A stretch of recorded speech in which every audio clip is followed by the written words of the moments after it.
상담이론 기출문제풀이를 하겠습니다. 76번 문제 볼게요. 중다양식 치료의 개념과 청소년 문제의 연결이 옳지 않은 것은? 중다양식 치료에 관한 문제네요. 중다양식 치료가 무엇인지 알아야겠죠. 이 중다양식 치료라는 것은 인간의 성격에는 7가지 주요한 기능적인 영역이 있다라는 것인데요. 이렇게 외우면 돼요. 베이식 아이디. 이 베이식 아이디라고도 하는 것은 이 앞글자를 따가지고 만들면 베이식 아이디라는 이렇게 한 단어로 정의가 되는데요. B는 behavior 행동, A는 감정, S는 sensation 감각, I는 이미지 심상, C는 cognition 인지, I는 interpersonal relationship 대인관계, D는 drug 약물을 말하는 것이에요. 자, 이 중다양식에 관한 이 문제가 나오면은 이 베이식 아이디가 어떤 것을 말하는 것의 약자인지 이것을 이해하고 있으면은 그렇게 어렵진 않아요. 왜냐면 베이식 아이디는 7개나 되잖아요. 그 중에 하나를 어떤 원래 의미가 아닌 다른 걸로 바꿔내는 형태로 문제를 잘 출제를 하기 때문에 알고 있으면 쉬운 문제예요. 이제 볼게요. 자, A는 이제 감정이었어요. 어펙션 감정이었으니까 불안, 우울, 이게 감정에 해당하는 거 맞네요. 자, 1번은 맞고, B는 behavior 행동이었죠. 자, 싸움, 훔치기, 다 행동에 관한 영역이죠. 자, 맞고요. 자, C는 cognition, 자, 인지에 대한 거예요. 자, 낮은 자아 개념, 자, 지나친 공상. 자, 이런 것들은 인지라기보다는 I 심상에 관한 이야기네요. 3번은 인지에 대한 설명이 나와야 되는데 다른 개념이 나왔으니까 3번은 아니고요. 자, 4번 D는 드러그 약물에 대한 거예요. 자, 담배, 술 맞고요. 자, S는 센세이션 감각에 대한 거예요. 두통, 현기증. 예, 맞아요. 그럼 틀린 것은 자, 3번이 틀렸네요. 알고 나면은 자, 어렵지 않은 문제죠. 중다양식 치료의 이 베이식 아이디가 뭐의 약자인지 알고 나면 어렵지 않은 문제였죠. 76번의 답은 3번이었습니다. 자, 77번 문제 볼게요. 자, 인지 왜곡의 유형과 예시의 연결이 옳은 것을 모두 고른 것은? 자, 인지 왜곡에 대한 거는 이 보기에 대한 거 외에도 많이 있는데요. 이 보기에 나온 것도 확실히 짚고 넘어갈게요. 기억 파국화. 이 파국화라는 것은 어떤 결과에 대해서 최악의 경우만 생각을 하는 거예요. 항상 우리가 어떤 결과가 있을 때 항상 최악에 치닫진 않잖아요. 그렇지만 항상 최악으로 치닫는 그런 종류의 인지 왜곡이 파국화예요. 새로 전학 가는 학교의 아이들은 모두 나를 싫어할 거야. 이거 최악의 상황이죠. 파국화 맞습니다. 기억 맞고요. 자, 과잉 일반화라는 거는 어떤 부분을 보고 항상 그럴 것이다 라고 생각을 하는 거예요. 자, 예를 들어서 제주도에 여행을 갔는데 그날 비가 왔어요. 그러면 제주도는 항상 비가 오는 섬이다.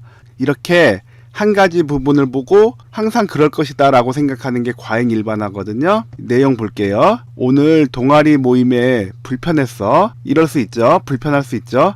아무래도 나는 친구 사귀는데 필요한 자질이 없나 봐. 항상 그렇진 않죠. 모든 동아리 모임에서 친구 사귀는 게 불편하지 않고 자기랑 잘 맞는 동아리도 있을 수 있었는데 그냥 잘 안 맞는 동아리 한번 간 거 가지고서 과잉 일반을 하고 있죠. 예, 니은 맞습니다. 자, 임의적 추론은 우리가 어떤 추론을 할 때 근거가 있어야 되잖아요. 그런데 그냥 근거 없이 추론해 버리는 것이 임의적 추론이에요. 자, 시험 준비로 남자친구한테 연락이 뜸했어요. 그런데 어떻게 생각하냐면 이제 남자친구가 나랑 헤어지려고 연락을 안 하는구나 이렇게 생각을 했죠. 남자친구와 실제로 헤어지려고 한다라는 그 마음은 어떤 근거가 지금 없는 상황이에요. 그런데도 불구하고 남자친구가 헤어지려고 한다는 근거가 없는데도 불구하고 헤어지려는 마음을 먹고서 연락을 안 한다고 이렇게 근거 없는 추론을 하는 게 임의적 추론입니다. 자, 디귿도 맞고요. 리을 정신적 여과. 자, 정신적 여과라는 것은 여러 가지 정보가 있잖아요. 그 중에는 본인한테 이제 기분 좋은 정보도 있고 그렇지 않은 정보도 있는데 한 가지 정보만 붙잡고 나머지 정보는 다 걸러버리는 거예요. 자, 예를 들어서 지금 제 채널이 이제 막 시작하는 거라서 구독자가 거의 없어요. 그래서 당연히 댓글도 없는데 만약에 이렇게 관심을 두시는 분들이 생겨서 댓글을 준다고 가정을 할게요. 그러면 그 중에서 저는 유리멘탈이라서 악플이 있으면 상처받겠지만 악플도 있을 수 있고, 그리고 응원해주시는 댓글도 있을 수가 있을 거예요. 그런데 제가 응원해주는 그런 댓글은 완전히 이제 걸러지고, 악플만 보고서 아, 나는 이거 더 이상 하면 안 되겠구나, 이렇게 부정적으로 가는 경우, 이런 게 정신적 여과의 인지 왜곡이거든요. 자, 내용을 보면, 자, 친구들이 웃으면서 이야기하는 모습을 보고 있는데, 자, 애들이 내 외모를 비웃는 걸 거야, 이렇게 이야기를 하고 있어요. 자, 이것은 정신적 여과라기보다는 디귿에 나왔던 임의적 추론이죠. 그렇다는 근거가 없는데 그냥 추론해버리는 거. 리을은 임의적 추론에 대한 내용을 정신적 여과라고 했으니까 이제 틀렸네요. 그러면 기억, 니은, 디귿이 있는 3번이 정답이었습니다. 78번 문제 볼게요. 바람직하지 않는 행동을 감소시키는 행동주의 상담의 기법으로 옳은 것을 모두 고른 것은, 기억 볼게요. 행동연쇄법. 자, 행동연쇄법이라는 거는 과제 분석을 하거든요. 자, 과제 분석이란 건 어떤 거냐면은, 예를 들어서 이 화장실 사용을 못하는 어떤 이제 내담자에게 화장실 사용을 가르친다라고 하면은 들어가서 스스로 용변을 보는 것을 화장실 사용이라고 하잖아요. 그런데 이 화장실 사용을 스스로 하지 못하는 내담자에게는 어떤 화장실 사용하기 위해 필요한 기술을 잘게 쪼개는 거예요. 화장실 사용을 하기 위해서 이제 바지 내리는 것, 변기에 앉는 것, 이제 힘을 주는 것, 뒤처리하는 것, 그리고 물을 내리는 것, 그리고 다시 바지를 입는 것. 단순히 화장실 용변 처리라는 한 가지 행동이 아니라 이렇게 잘게 쪼개질 수가 있거든요. 이게 과제 분석인데, 이렇게 과제 분석을 해놓고 이제 행동을 하나씩 완수해 가는 거예요. 이렇게 하나씩 완수해 가면서 다음 행동을 이어갈 수 있도록 이 조건 자극, 다음 행동으로 이어가서 결국 화장실 사용을 완수할 수가 있도록 하는 것이 행동연쇄법이거든요. 자, 행동연습법은 뭐라고요? 어떤 행동을 가르치는 거예요. 화장실 사용이라든지 옷 갈아입는 거라든지 하여튼 어떤 이제 그 행동을 하기 위한 것인데, 감소시키는 것을 찾는 이런 문제잖아요. 그러면 자, 기억은 행동을 증가시키는 것이지 감소시키는 것이 아니에요. 자, 기억은 빼야겠네요. 자, 다음 자극포화법. 이 자극포화법은 어떤 이제 행동에 있어서 그 행동을 이제 줄이기 위해서 사용하는 방법이에요. 그런데 좀 혐오스러운 방법이거든요. 술, 담배라든지 게임 시간이라든지 어떤 이런 줄여야 될 행동을 하지 않기 위해서 하는 방법인데, 그 행동을 하지 않기 위해서 그 행동을 못하게 하는 것이 아니라 정말 이제 질릴 때까지 하게 만들어서 정내미가 떨어져서 못하게 하는 거예요. 제가 학교 다닐 때는 교사에 의한 어떤 처벌이 이루어졌던 때이기 때문에 여러 가지 처벌이 이제 뒤따랐는데요. 흡연을 하는 학생을 이제 적발이 되면 선생님이 담배가 그렇게 좋으면 피라고, 그리고 입에다가 담배 한 갑에 20가치죠. 20가치를 한꺼번에 입에 물리고 불 붙이고 피라고, 지금이면 큰일 날 행동이지만 그런 방법으로 어떤 혐오 자극을 주시는 분들이 있었어요. 그래서 이제 정내미가 떨어져서 피지 못하게 하기 위한 것으로서 자극포화법 방법을 사용했던 거죠. 또는 너무 게임을 많이 하는 사람을 잠도 안 재우고 게임만 하게 한번 만들어 보는 거예요. 게임만 하는 게 얼마나 힘이 드는지. 그래서 결국에는 게임하는 시간을 줄어들거나 없애려는 것이 자극포화법이에요. 니은은 맞고, 자, 디귿, 뇌파법. 자, 뇌파법은 이제 크게 말하면 노출법이거든요. 이 노출법에 또 홍수법이 있고, 그 다음에 뇌파법이 있어요. 이 노출법은 어떤 내담자가 두려워하는 상황에 대해서 이게 노출을 시키는 거예요. 어떤 두려운 상황이라든지 두려운 자극에 대해서 이제 피하는 행동을 감소시키려는 거예요. 그래서 이 홍수법이라는 거는 두려워하는 자극을 실제로 노출시켜서 이거 별거 아니네, 내가 견딜만 하네, 내가 이 자극을 맞닥뜨려도 되네, 그러면서 이제 불안이 없어질 때까지 이제 노출시키는 게 홍수법인데요. 뇌파법이라는 것은 어떤 이제 더 과장된 형태로 그 불안을 유발하는 그 심상을 계속 노출을 시키는 거예요. 어쨌든 홍수법이라든지 뇌파법은 이제 노출법의 개념으로서 내담자가 두려워하는 자극이나 상황을 피하는 걸 감소시키기 위한 거예요. 그래서 디귿은 어떤 행동 감소시키는 방법 맞습니다. 디귿도 맞고요. 자, 리을 타임아웃. 예를 들어서 교실에서 집중하지 않고 떠들어서 수업을 방해하는 학생들, 이제 교실 밖에 나가 있게 하는 거예요. 그러면 이제 교실에서는 이제 수업이 재미가 있든 재미가 없든 어쨌든 계속 이렇게 어떤 자극이 진행이 되고 있는데 타임아웃 당한 사람들은 자극이 주어지지 않으면 이제 그것이 심심하고 그래서 괴로운 거죠. 그래서 이제 다음 시간에는 타임아웃 당하지 않기 위해서 수업 시간에 장난치고 그렇게 수업 방해하는 행동을 줄이는 거예요. 쉽게 말해서 너 나가 있어. 이게 타임아웃이거든요.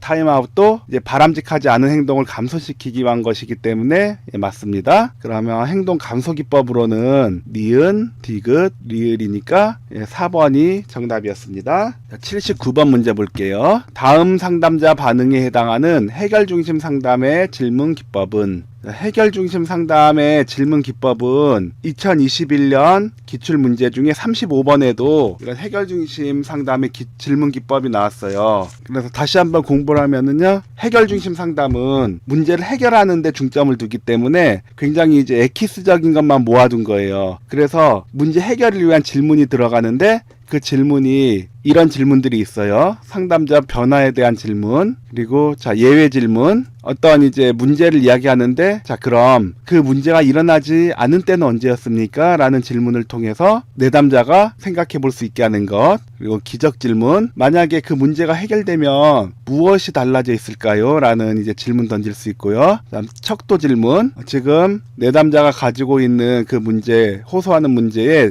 가장 심각한 문제가 1점이고 다 해결된 상태가 10점이라고 한다면 지금은 몇 점인 것 같으세요? 라는 질문. 대처 질문. 그렇게 힘든 문제가 있고 그런 상황 속에서도 어떻게 견딜 수 있었나요? 라고 내담자가 대처했던 그 방법을 끌어낼 수 있는 그런 질문. 관계성 질문. 그런 모습을 본다면 어머니는 어떻게 반응할까요? 악몽 질문. 만약에 악몽이 실제로 일어난다면 무엇을 보고 악몽 같은 인생을 살고 있다라는 걸 알 수 있을까요? 간접적인 칭찬. 그런 상황에서 화를 참기가 쉽지 않은데 어떻게 그렇게 조용히 참아낼 수 있었나요? 이런 질문들은 내담자 스스로 문제 해결을 할 수 있는 방법을 끌어낼 수 있는 이런 질문들이거든요. 지금 79번은 상담자는 이렇게 이야기했어요. 청상이가 이번 주말에 어지럽혀진 방을 정리하는 모습을 본다면 엄마는 어떻게 반응하실까?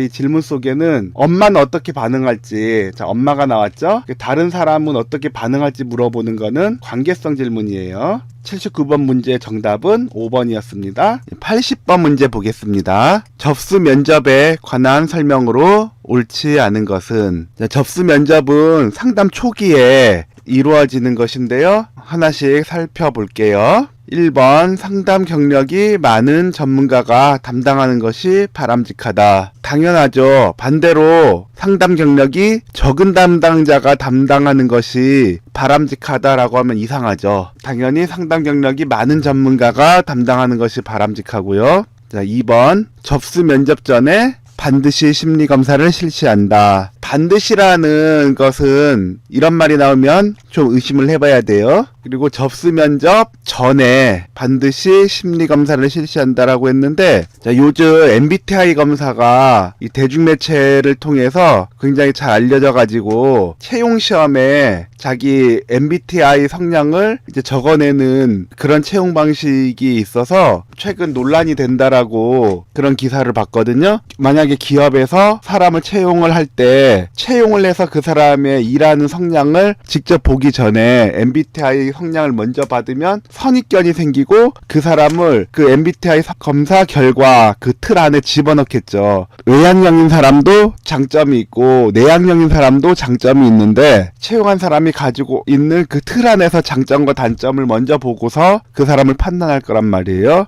접수 면접에서도 어떤 내담자의 생활 환경이라든지 성장 과정이라든지 또 호소 문제라든지 이전의 상담 경험 등이라든지 이렇게 종합적으로 판단하고 하고 이런 것들이 완료되었을 때 이제 심리 검사를 실시하는 것은 종합적으로 판단하는 데 도움이 돼요. 그런데 접수 면접 전에 반드시 심리 검사를 실시해야 된다라는 것은 또 선입견을 가지고서 접수 면접을 후에 임하게 될 가능성이 있어요. 그래서 2번은 옳지 않은 내용이에요. 3번 상담자 수가 많고 규모가 큰 기관에서 주로 실시한다. 규모가 작은 기관이라고 해서 선입견을 가질 필요는 없지만 이제 상담자 수가 많고 규모가 큰 기관은 어떤 그만큼 장점이 있는데 상담자 수가 많으면 어떤 내담자에 대해서 이제 사례 회의를 할 수가 있어요. 각 상담자마다 그 안목이 다르고 역량이 다르기 때문에 이제 사례 회의를 하면 그 내담자를 위해서 굉장히 도움이 되거든요. 그래서 상담자 수가 많고 규모가 큰 기관에서 실시를 하면은 내담자가 받을 수 있는 이익이 있어요. 3번 맞고 4번 접수 면접 후 내담자의 문제 유형, 심각성, 긴급성 등을 고려하여 반 상담자와 연결을 한다. 이것도 당연한 말이죠. 자, 만약에 성폭력 피해 여성이 긴급한 상담이 필요하게 됐어요. 그런데 그에 맞는 적합한 상담자를 연결해야 되는데 그렇지 않고 스케줄이 되는 상담자를 위주로 연결시켜버리면 그래서 성폭력 피해자에게 남자 상담사가 배당이 된다면 이거는 적합하지가 않거든요. 그런 식으로 하면 안 되겠죠. 4번 맞는 문항입니다. 5번 기관 또는 상담자가 내담자에게 도움을 줄 수 없는 경우 연계 계획을 세울 수 있다.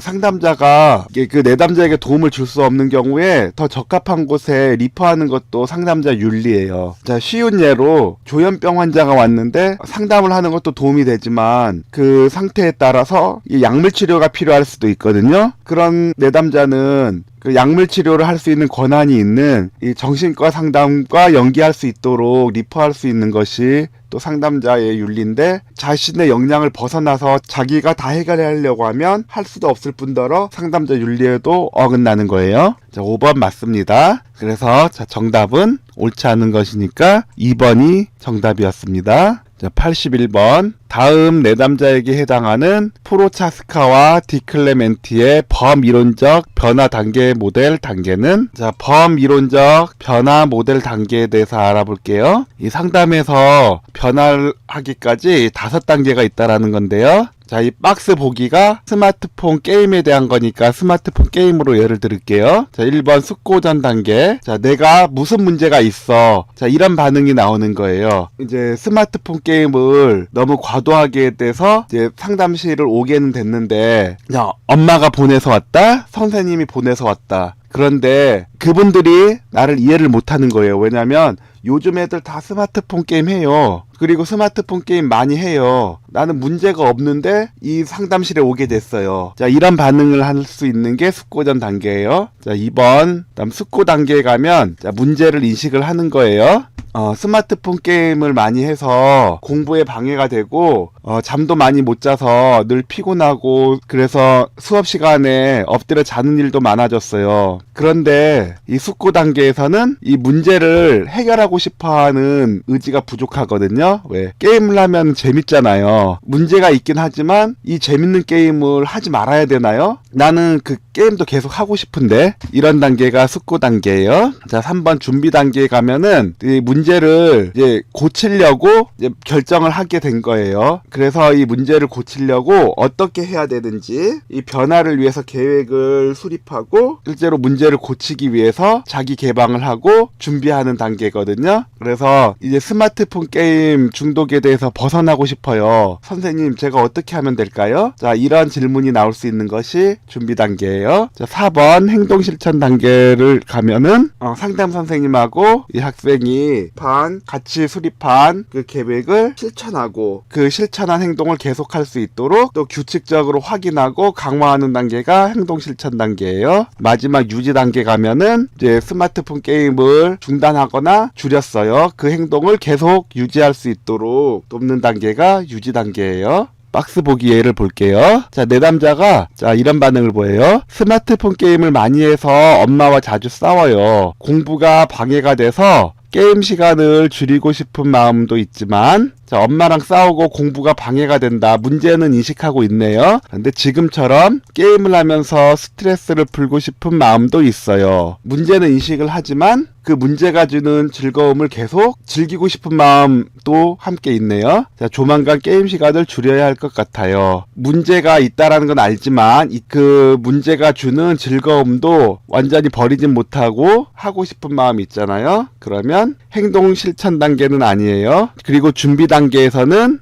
즐기고 싶은 마음보다는 이미 고치기 위해서 이미 결정을 하고 계획을 수립하는 것이죠. 이렇게 자, 문제가 있지만 꼭 고쳐야 하나라는 질문이 드는 단계는 숙고 단계라고 했어요. 박스 얘는 숙고 단계에 해당하는 반응이네요. 네, 정답은 3번이었습니다. 자, 82번 문제 볼게요. 자, 상담 초기 단계의 개입으로 옳지 않은 것이네요. 자, 상담 초기에는 이제 구조화를 해야 돼요. 이 구조화라는 것은 상담실에서 해도 되는 것과 하지 말아야 되는 것, 그리고 상담 비용은 얼마인지, 상담 시간은 어떻게 되는지 이런 것들을 정해주는 것이 구조화고요. 그다음 라포 형성, 즉 상담 관계에 있어서 또 신뢰로운 관계를 형성하는 것을 라포 단계라고 해요. 어떤 상담 기법에 대한 스킬보다도 이 라포 형성이 상담의 결과에 중요한 영향을 미치기 때문에 초기 단계에서 라포 형성을 먼저 해야 되고요. 그리고 내담자가 가지고 있는 어떤 문제에 대한 이해, 평가가 이루어져야지 상담 계획을 수립을 할 수가 있겠죠. 자, 이게 초기 단계에서 이루어지는 작업이에요. 자, 1번 내담자와 합의하여 구체적인 상담 목표를 정한다. 상담 계획 수립에 대한 내용 초기 단계 맞고요. 자, 2번 내담자의 부적응 패턴을 직면한다. 내담자에 대한 문제를 직면하고 내담자가 가진 문제를 변화하는 것은 상담 중기 단계 하는 일이에요. 자, 2번은 틀렸네요. 자, 3번 내담자가 경험하는 어려움을 구체적으로 파악한다. 자, 이것은 문제 이해 및 평가에 해당하는 초기 단계 작업 맞습니다. 4번 내담자의 말을 경청하고 공감적으로 이해한다. 자, 경청하는 것, 공감하는 것. 자, 이것은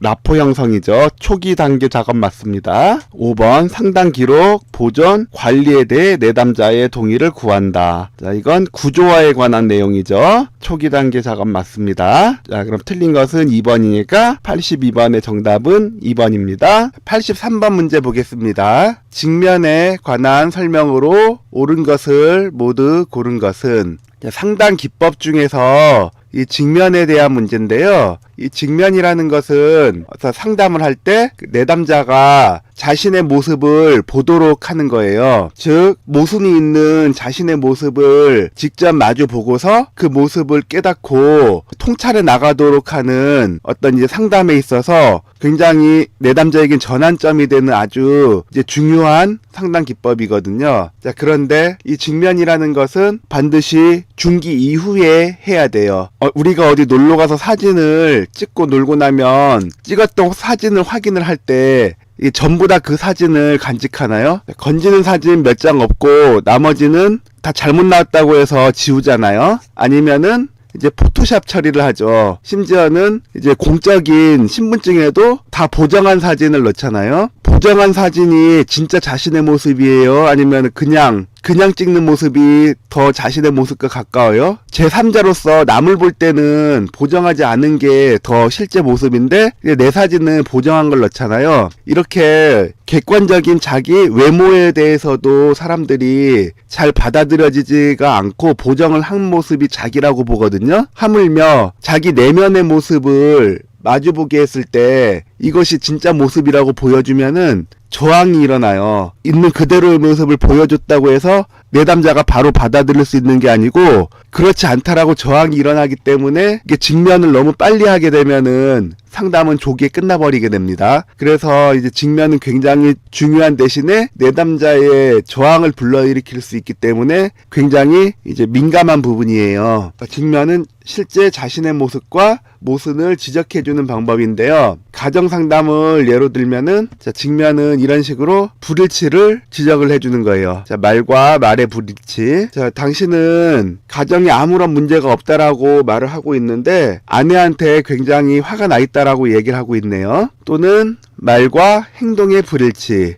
당신은 가정이 제일 소중하다고 말을 하지만 정작 대부분의 시간은 친구와 시간을 보내고 있네요. 또는 행동과 행동 간의 불일치. 자, 당신은 지금 얼굴은 웃고 있는데 눈은 곧 눈물이 날 것 같네요. 또는 감정과 감정 간의 불일치할 때 당신은 아내를 원망하고 있으면서도 아내를 사랑하고 있네요. 또는 자아와 경험 간의 불일치. 자, 당신은 아내가 무시했다라고 느끼고 있는데 실제 당신이 제일 힘들 때 항상 같이 있어준 거는 아내네요. 또는 이상과 실제 간의 불일치. 당신은 능력 있는 가장이 되고 싶어 하는데 실제 가족은 곧 해체될 거라고 생각하시네요. 자, 이런 모순점을 지적했을 때 내담자가 실제 자신의 모습을 바라보고 통찰로 나아가도록 하는 게 이제 직면 기법입니다. 자, 그럼 이 박스 안에서 직면에 해당하는 거 찾아볼게요. 자, 기억, 자, 모순을 드러내어 새로운 통찰과 바람직한 변화를 유도한다. 네, 자, 이것이 참 군더더기 없는 직면에 대한 설명이었습니다. 자, 기억 맞고요. 니은, 감정을 인식하고 경험하며 표현하는 것을 주된 목적으로 한다. 자신을 보는 것이지 자신을 표현하는 것은 아니에요. 자, 디귿, 내담자의 언어적 진술과 비언어적 진술 간 또는 언어적 진술 간의 불일치 등에 관해 진술하는 기법이다. 네, 맞습니다. 이런 종류의 어떤 불일치를 지적하고 이에 대해서 이제 이야기하는 것이죠. 자, 디귿 맞고요. 자, 리을, 화가 나면 오히려 마음이 차분해진다는 말은 분노감을 말로 표현하기 어렵다는 뜻인가요? 와 같은 반응이다. 자, 직면은 어떤 모순에 관해서 지적하는 것이지 어떤 감정을 반영한다든지 내용을 구체화시키는 기법이 아니에요.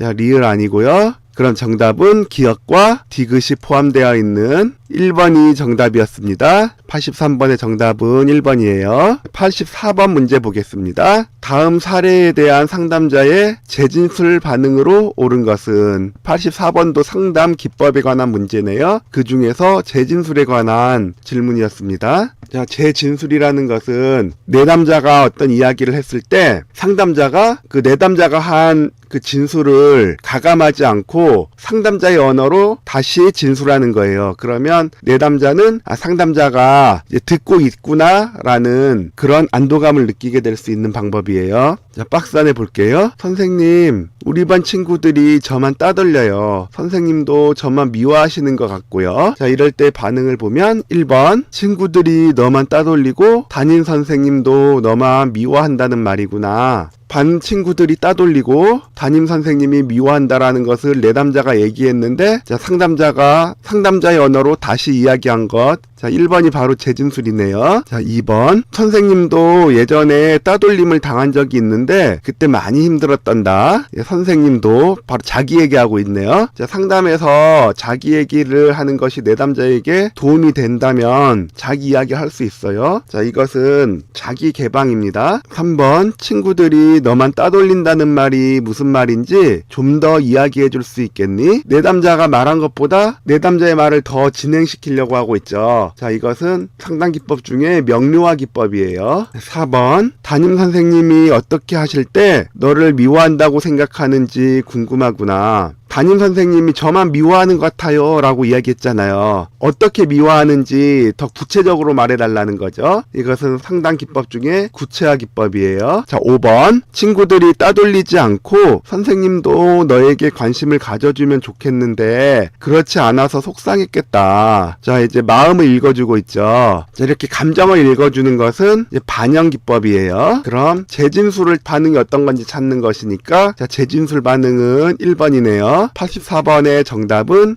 1번이었습니다. 85번 문제 볼게요. 자, 수용 전념 치료의 핵심 원리로 옳지 않은 것은. 자, 수용 전념 치료에 대해서 설명을 드릴게요. 수용 전념 치료에 대해서 생소할 수도 있어요. 왜냐하면 수용 전념 치료는 인지행동 치료 다음에 제3동량의 치료이기 때문에 비교적 최신 치료거든요. 자, 먼저 행동 치료가 있었고 제2동량으로서 인지행동 치료가 있었는데 이 제3동량의 치료가 나타난 거예요. 이제 마음챙김 치료라든지 지금 문제에서 물어보는 수용전념 치료인데요. 자, 인지행동 치료에서는 만약에 대인관계가 되게 불편해요.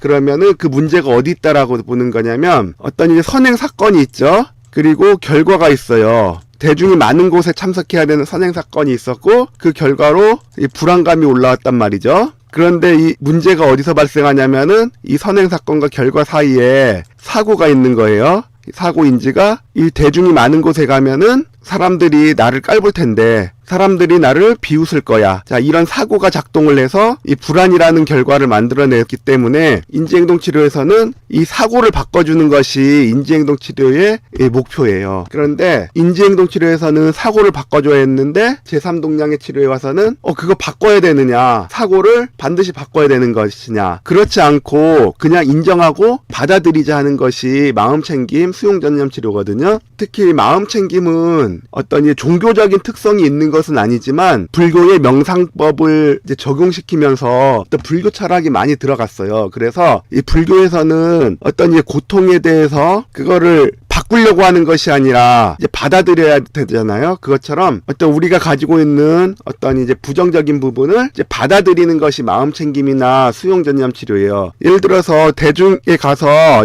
느껴지는 이 불안, 이 사고 하나 고쳤다고 해서 인간은 그걸로 고통이 끝나느냐? 그게 아니라 다른 부분에서도 계속 부정적인 사고가 있을 것이고 그럴 때마다 인지행동 치료를 받아야 되고 끝이 없다라는 것이죠. 그러나 수용전념 치료에서는 어떤 이러한 어떤 내면의 고통, 내면의 불안, 어떤 내면의 부정적인 것들 인식하고 그것을 수용한다라는 것이죠. 그러면 그것들을 수용을 할 때 어떤 부정적인 에너지를 쏟던 것을 자연스럽게 가치 있는 것으로 바꾸게 되고 그러면 억지로 사고를 바꾸지 않아도 자연스럽게 바뀌어진다라는 것이 수용전념치료예요. 그래서 수용전념치료에서는 이 6가지 개념이 있어요. 자, 첫 번째로 수용. 지금까지 설명한 거거든요. 어떤 이제 내면에 일어나는 어떤 이제 불안, 고통, 우울 이런 것들 굳이 바꾸려고 애쓰는 것이 아니라 나에게 이런 작용이 일어나고 있구나. 이걸 받아들이는 것이 수용이에요. 자, 2번 인지적 탈융합. 자, 인간에게는 개념적 자기와 이제 실제적 자기가 있어요. 실제적 자기라는 것은 말 그대로 진짜 나를 얘기를 하는 것이에요. 내 본질적인 나. 그런데 이제 개념적인 나라는 것이 있는데 이것은 만들어진 나라는 것이죠. 어릴 때부터 야, 너는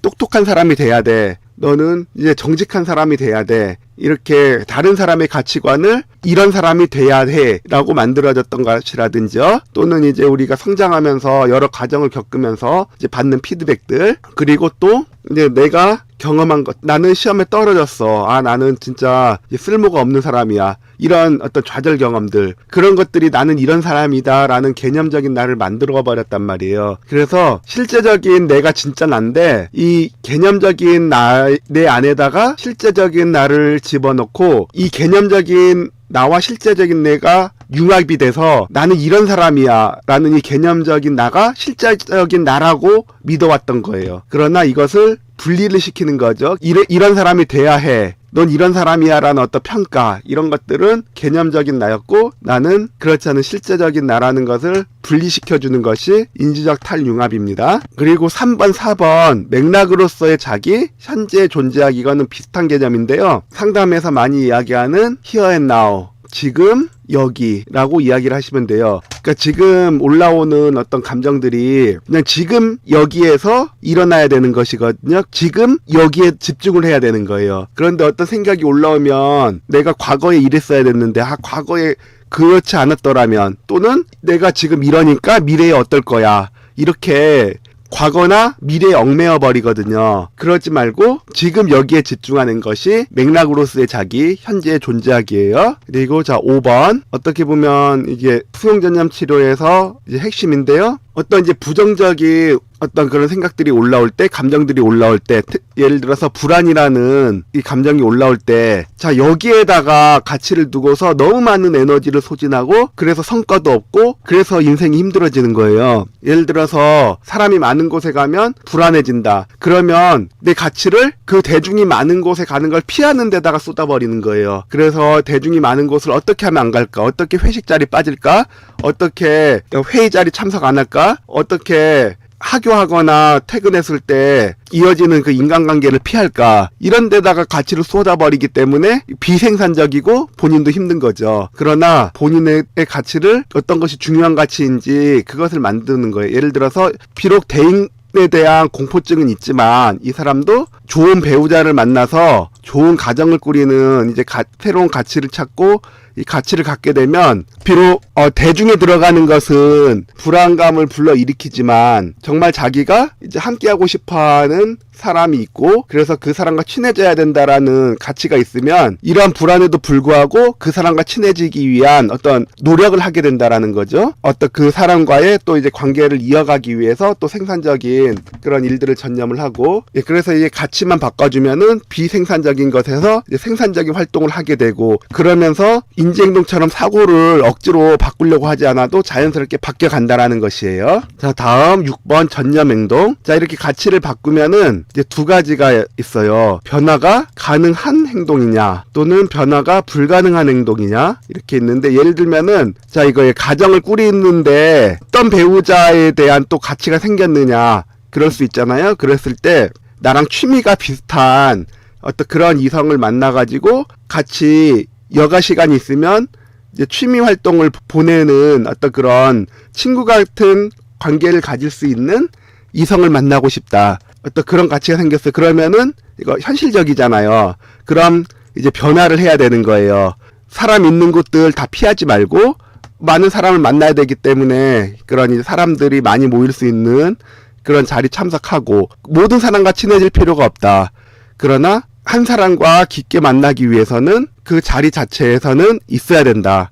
그러면서 또 마음에 드는 사람이 있으면 어떤 자신에 대해서 또 알리고 그 사람과 더 가까워지기 위해서 어떤 사적인 그 약속을 잡아서 만날 수 있는 어떤 진전이 있어야 되고 뭐 이런 식으로 이제 변화가 되겠죠. 그런데 새로운 가정을 꾸리고 싶은 이런 가치 변화는 생겼는데 그 대상이 가장 인기가 있는 연예인을 만나고 싶다라든지 아니면은 내가 생업에 스트레스를 받지 않게 할 엄청난 부를 가진 그런 사람을 만나고 싶다. 뭐 이런 실현 불가능한 그런 이제 목표가 생겨버리잖아요. 그러면 물론 연예인과 결혼하는 사람들이 있어요. 부를 가지고 있는 배우자를 만난 사람도 있겠죠. 그러나 그런 기회가 나에게는 평생 오지 않을 수도 있어요. 설령 내가 노력한다고 해도. 자, 그런 변화가 불가능한 가치를 가지게 되면 이것은 수용하는 것이에요.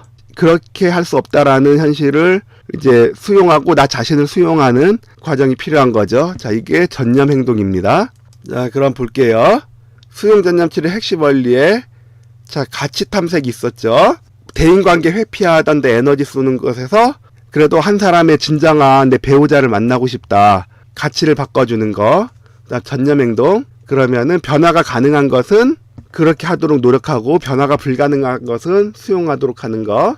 현재에 머무르기. 어떤 올라오는 감정을 과거나 미래에 얽혀서 고통받는 것이 아니라 현재에 집중하는 것.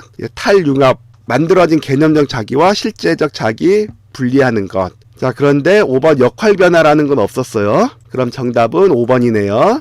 85번의 정답은 5번이었습니다. 86번 합리적 정서행동 상담에 관한 기술로 옳지 않은 것은. 자, 합리적 정서행동 상담이란 이제 선행 사건이 있고 결과가 있거든요. 자, 선행 사건으로 예를 들어 누가 쳐다봤어요. 그리고 그 결과로서 이게 뭘 쳐다봐? 그러고 싸움이 난 거예요. 이 결과가 싸움이 났는데 싸움이 난 이유가 뭐라고요? 누가 이 쳐다보는 행동이 있었기 때문에 뭘 쳐다봐? 그러고 싸웠다 그랬잖아요. 그런데 이 합리적 정서행동 상담에 의하면 이 쳐다본 행동이 문제가 아니고 이 비합리적 신념이 문제라는 거죠. 그래서 이 쳐다보는 선행 사건을 신념이 이거를 해석하는 사고 과정이 있었던 거예요. 나를 왜 쳐다보지? 나에게 불만이 있는 것이 틀림이 없어. 나에게 적대감을 보내는 신호야. 자, 이런 해석이 있었기 때문에 싸우는 결과가 있었다라는 거죠. 만약에 똑같은 사람이 똑같은 방법으로 쳐다봤다고 해도 이 신념이 어떤 사람들은 나에게 호감을 가지고 있는 게 틀림없어. 나를 저렇게 바라보니까 기분 좋은걸? 이렇게 생각을 한다면 이 결과는 싸움이 아니라 호의로 받아들이고 좋은 결과가 일어날 수 있겠죠. 그러나 문제는 이 B가 부정적으로 해석하는 거예요. 그래서 이런 부정적인 결과가 일어난다라는 거죠. 그래서 그 해석은 틀렸어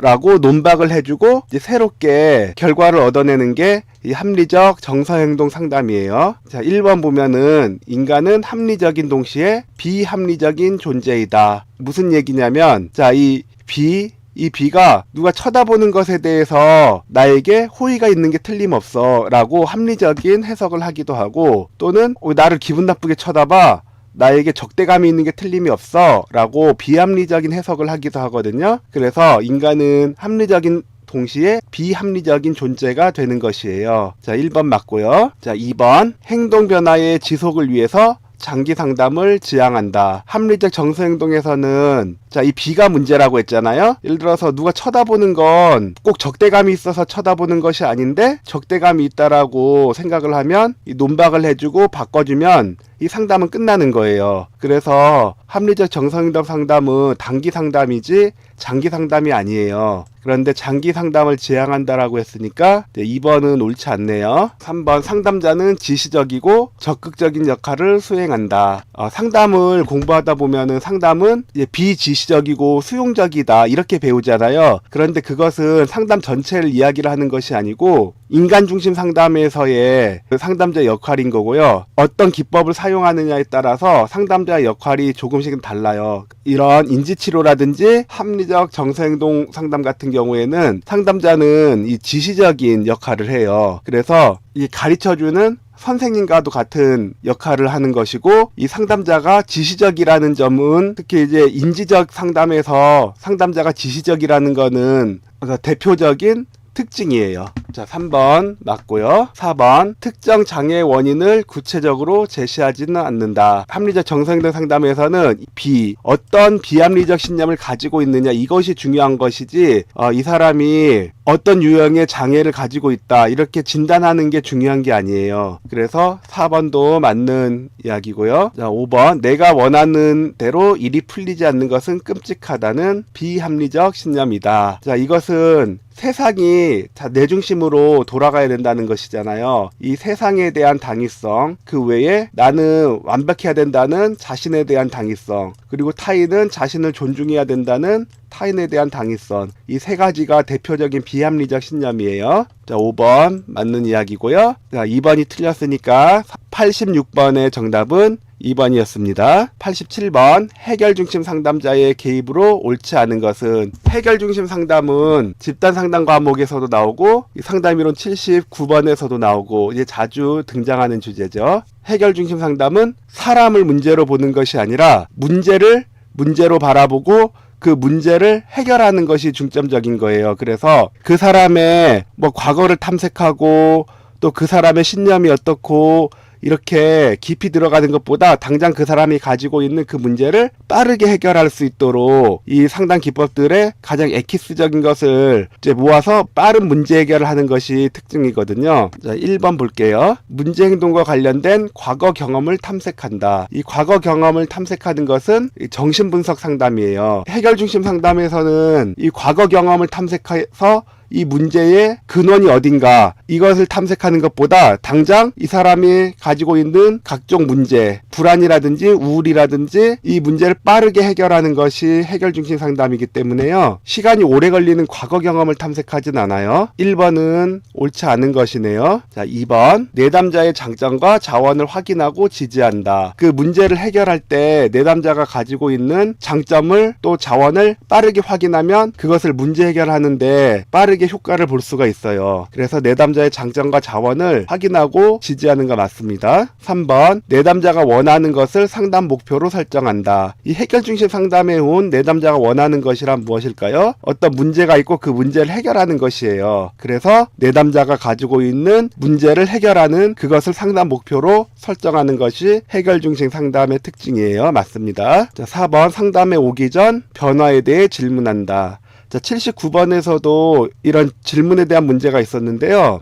이제 반복되니까 생략하고요. 이것만 볼게요. 자, 상담 예약을 하고 오기까지 어떤 변화가 있었나요? 이런 식으로 상담 전 변화에 대한 이제 질문을 던질 수가 있어요. 자, 4번 맞는 문항이고요. 5번 고객형 내담자에게 관찰 또는 행동 과제를 부여한다. 이 고객형 내담자라는 것은 상담자 또 내담자의 관계 유형을 이야기하는 것이에요. 자, 이 세 가지가 있는데 이 방문형 내담자가 있거든요. 방문형 내담자는 자신의 어떤 문제를 인식하고 있지 않은 사람이에요. 특히 이제 억지로 상담에 끌려온 사람들이 이런 방문형이 많이 있겠죠. 그래서 이제 방문형인 사람은 어떤 이런 의문을 가질 거예요. 내가 무슨 문제가 있다고 이래요. 나는 이 상담에 올 필요가 없는 사람이에요. 이렇게 그 내담자는 어떤 상담 목표를 잡아야 될지 그 목표를 발견하기가 힘든 유형이 방문형 내담자예요. 그리고 불평형 내담자는 어떤 문제가 있고 그 문제를 해결도 하고 싶어 해요. 그런데 그 문제의 원인을 내가 아닌 다른 사람이나 가족이나 친구나 타인이 문제인 것이지 그 문제 원인이 나에게 있다라고는 인정하지가 않는 상황이에요. 그래서 아직 내담자의 역할이 불분명한 거죠. 이런 불평형 내담자가 상담이 온다면 이런 의문을 가질 거예요. 아니 남편이 문제라니까요. 이 남편만 고치면 다 해결된다니까요. 그리고 3번 고객형 내담자가 있는데요. 이 고객형 내담자는 어떤 문제를 인식을 하고 있고 그 문제를 해결하고 싶고 그 문제 해결을 위해서 자신에게 문제가 있다라는 것을 인정을 하면서 상담자와 협조하여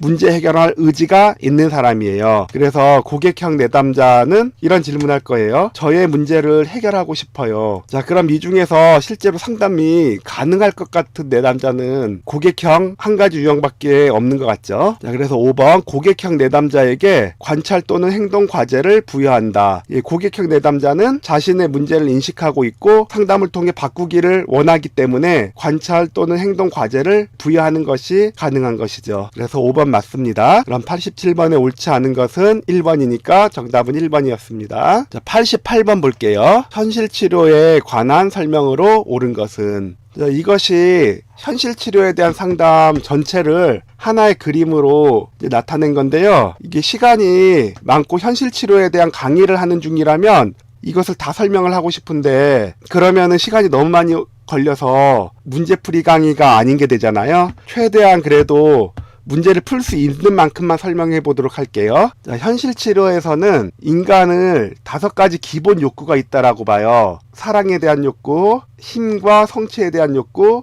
자유에 대한 욕구, 즐거움에 대한 욕구, 생존에 대한 욕구가 있는데, 자, 욕구라고 하면은 메슬로우의 욕구 단계설 있잖아요. 메슬로우의 욕구 단계설에 하면 제일 밑에 있는 거는 생존에 대한 욕구거든요. 이것이 해결돼야지 그 다음에 안전에 대한 거, 그 다음 소속에 대한 거 쭉쭉쭉 올라가는데, 현실 치료에서 말하는 기본 욕구는 이런 위계적인 것이 아니에요. 위계와 상관없이 어떤 사람은 소속에 대한 욕구가 좀 강하고요.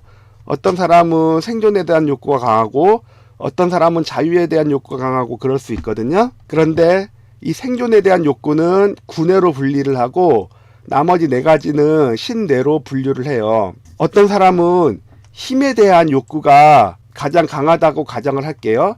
그런데 힘에 대한 욕구도 어떻게 해야지 성취할지 사람마다 어떤 다른 사진을 가지고 있는 거예요. 사람마다 이 좋은 세계라는 공간이 있는데 여기 자기 욕구를 성취할 수 있는 이제 사진이 들어있는 거예요. 그래서 어떤 사람은 힘에 대한 그 욕구를 성취한 그 사진을 이 정치가가 돼서 권력을 가지고 있는 사진을 가지고 있을 수도 있고요. 어떤 사람은 인기 스타가 돼서 사람들에게 영향력을 미치는 것을 힘에 대한 욕구 성취로서의 사진을 가지고 있을 수도 있거든요. 자, 그런데 어떤 사람은 외제차에 대한 사진을 가지고 있다고 할게요. 이 외제차를 가지고 있으면 사람들이 오, 성공했네? 이런 반응을 가지고 어떤 힘에 대한 욕구 성취가 된다라는 거예요. 그러면 이 사람은 실제로 어떤 고가의 외제차를 살 능력이 없음에도 불구하고 외제차를 가져야지 만족이 되는 거예요. 그런데 외제차를 사면은 어떤 생각을 하게 되냐면 다른 데서 돈을 줄여야 되는데 어디서 줄이지? 구내에서는 생존에 대한 욕구가 하루에 밥 3끼를 먹기를 원하거든요. 그런데 이 힘에 대한 욕구가 더 강한 이 사람은 이 구내에서 보내는 것을 누를 수 있는 힘이 있는 거예요. 그러지 말고 밥을 하루에 한 끼만 먹자. 그래서 외제차를 사자. 자, 이렇게 움직일 수가 있는 거예요. 그래서 이 외제차라는 이 사진을 가지고 있는 사람은 자신의 힘에 대한 욕구를 성취할 수 있는 이 외제차를 사는 그런 방향으로 자기 행동이 움직여지는 거죠. 그 행동을 자동차라고 비유하면 이러한 욕구는 이 핸들에 해당하거든요. 그래서 자신의 욕구대로 핸들을 틀게 되는 거예요. 그리고 이 자동차를 보면은 이 바퀴가 4개 있잖아요. 자동차가 가려면 바퀴 하나 가지고 갈 수가 없어요. 4개가 동시에 있어야지만 완전하게 갈 수가 있거든요. 그래서 사람을 전체 행동, 즉 전행동이라고 하는 거를 자동차에 비유를 했는데, 활동하기, 생각하기, 느끼기, 신체 반응, 이렇게 4가지가 있어요. 그런데 이것이 다 분리할 수 없는 하나의 전체 행동이긴 한데, 이 앞바퀴가 방향을 움직이고 뒷바퀴는 앞바퀴대로 따라온다라는 것이에요. 자, 그래서 우울이라고 해볼게요. 그럼 우울이라고 하면 이거는 뒷바퀴거든요. 그래서 이 뒷바퀴를 직접 움직일 수는 없어요. 자, 우울한 내담자가 왔는데 우울해하지 마세요 라고 말하면 내담자는 우울 안 할게요 하고 우울을 딱 멈출 수 있나요? 안 되잖아요. 그런데 예를 들어서 우울한 사람이 그냥 계속 우울하다고 누워있으면 어때요? 더 우울해지는 거예요. 그런데 노래하고 춤추고 즐거운 활동들을 하면은 우울한 기분도 좀 나아지거든요. 그래서 이 활동하기에 따라서 또 생각하기에 따라서 느끼기, 신체 반응은 자동적으로 그 방향을 따라가는 거예요. 그래서 현실치료는 이 느끼기와 신체 반응은 사람이 직접 통제할 수가 없다. 우리가 통제 가능한 것은 이 활동하기와 생각하기다. 활동과 생각을 통제하면 느낌과 신체 반응은 자연적으로 따라온다. 그래서 이 활동하기를 이 사람의 진짜 원하는 것을 이룰 수 있도록 활동하기를 바꿔주는 것이 현실치료예요. 자, 88번 문제 볼게요. 현실치료에 대해서 옳은 건데요. 1번, 의학적 모델에 기초한다. 현실치료는 의학적 모델과 아무런 상관이 없겠죠. 방금 들어봐도. 게다가 이 현실치료를 만든 이 글라서 박사는 정신과 의사인데 정신분석에 대한 어떤 반대로부터 시작을 했어요. 그리고 정신과 의사임에도 불구하고 정신과 약을 쓰지 않는 의사였어요.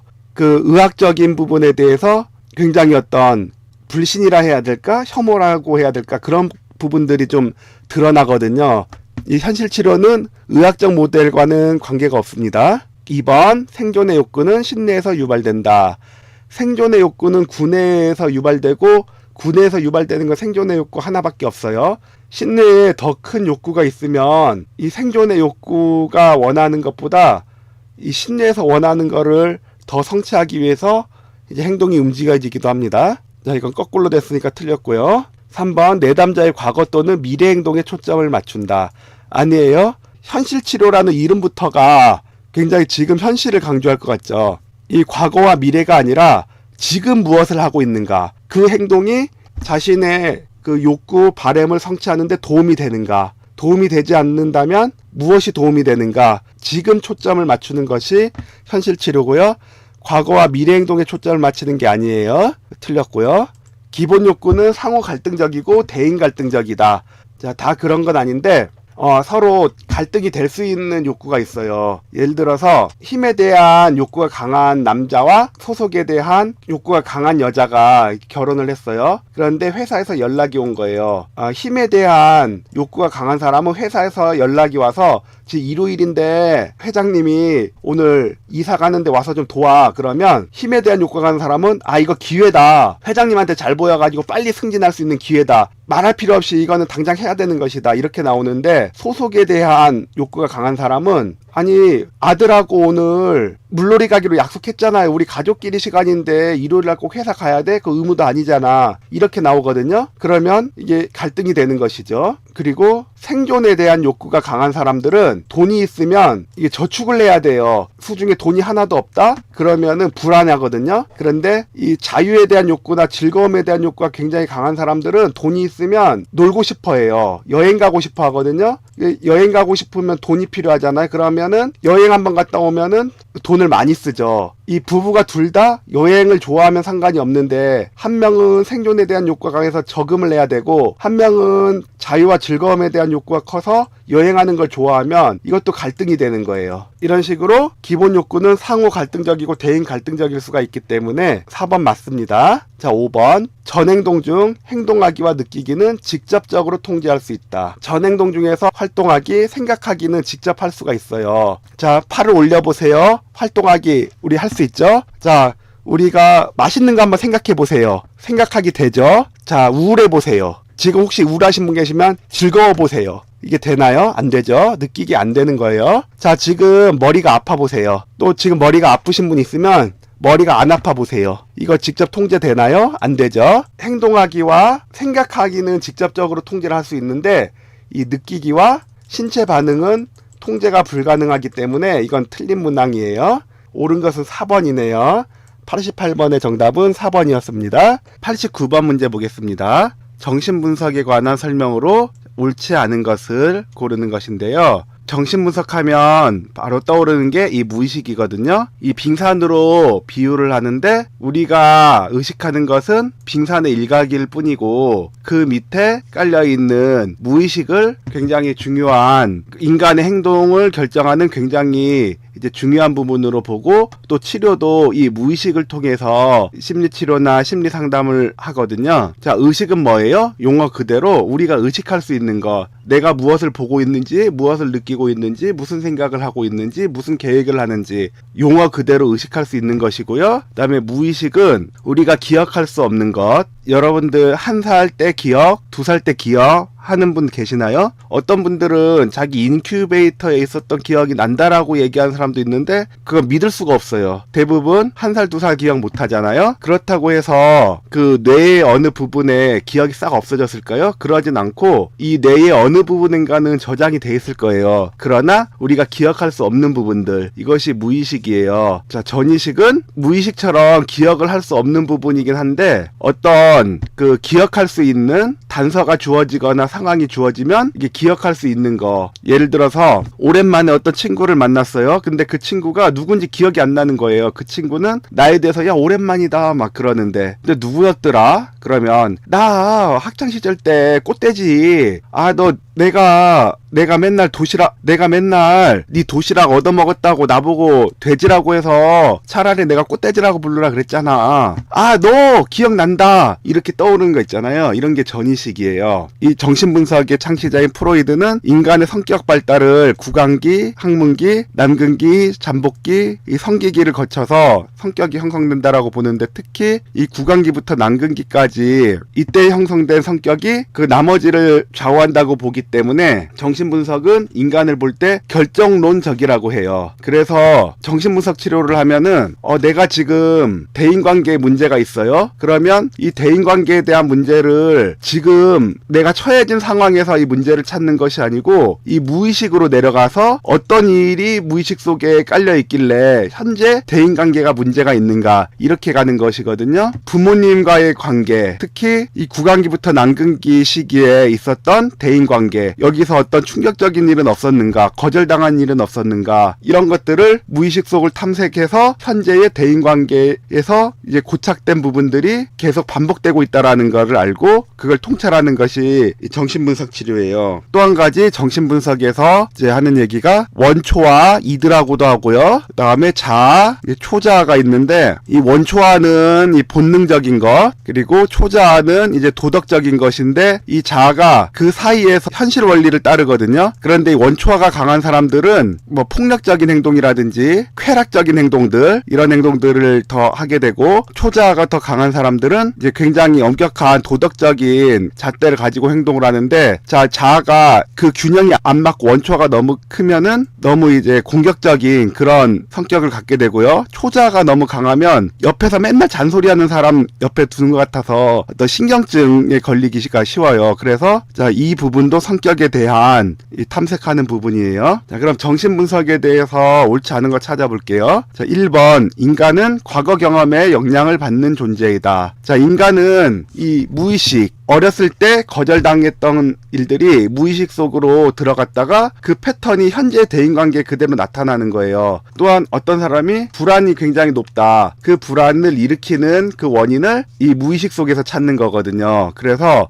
과거 경험에 영향을 받는 존재이기 때문에 그렇겠죠. 자, 1번 맞는 말이고요. 2번 인간에 대한 결정론적 입장을 취한다. 프로이드는 성격이 형성되는 과정에서 구강기, 항문기, 남근기까지의 이 과정에서 형성된 성격이 대부분을 차지한다라고 보기 때문에 인간은 결정론적이라고 봤어요. 자, 2번 맞는 말이고요. 3번. 자, 무의식은 행동에 영향을 미치지 않는다. 자, 의식은 빙산의 일각이고 무의식이 그 나머지 부분이거든요. 거대한 무의식에 따라서 인간의 행동에 영향을 미치는 거예요. 예를 들어서 이제 회의 시간에 발표를 하는데, 자, 지금부터 발표를 시작하겠습니다 라고 이야기를 해야 되는데 실수로 자, 지금부터 발표를 끝내겠습니다 이렇게 이야기를 했다고 할게요. 그러면 말 실수를 했구나 그렇게 하잖아요. 그런데 정신분석 입장에서 볼 때는 이 무의식 속에서는 회의를 빨리 끝내고 싶은 마음이 있기 때문에 무의식에 의해서 회의를 끝내겠습니다라고 그렇게 실수를 한 걸로 봐요. 그래서 인간이 우연한 실수는 없고 그런 실수라고 봤던 것도 결국 무의식에 의한 행동이었던 걸로 보거든요. 그래서 3번 무의식은 행동에 영향을 미치지 않는다가 아니라 행동에 영향을 미치는 거예요. 3번 틀렸고 4번 인간 행동은 생물학적인 본능과 충동에 의해서 동기화된다. 이 원초화 그리고 이 초자 사이의 자아가 현실 원리를 어떻게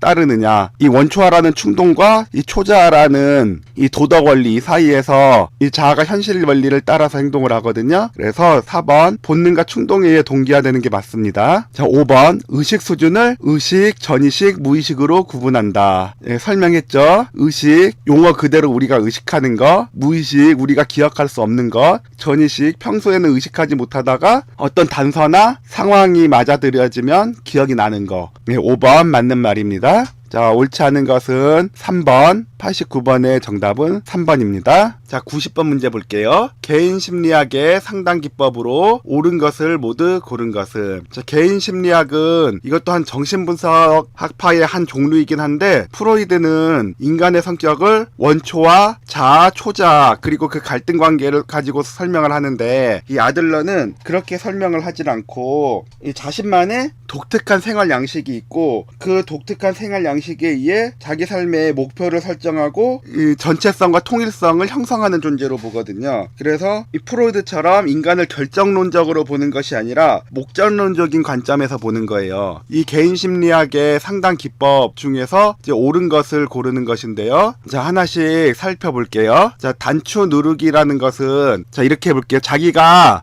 기뻤던 상황 그걸 다시 한번 떠올려 보세요. 어떤 상황이었죠? 내가 초등학교 다니면서 처음으로 상장을 받아온 날 너무나 기뻤던 그 기억을 떠올랐어요. 자, 이번에는 굉장히 불쾌했던 상황에 대해서 한번 떠올려 보세요.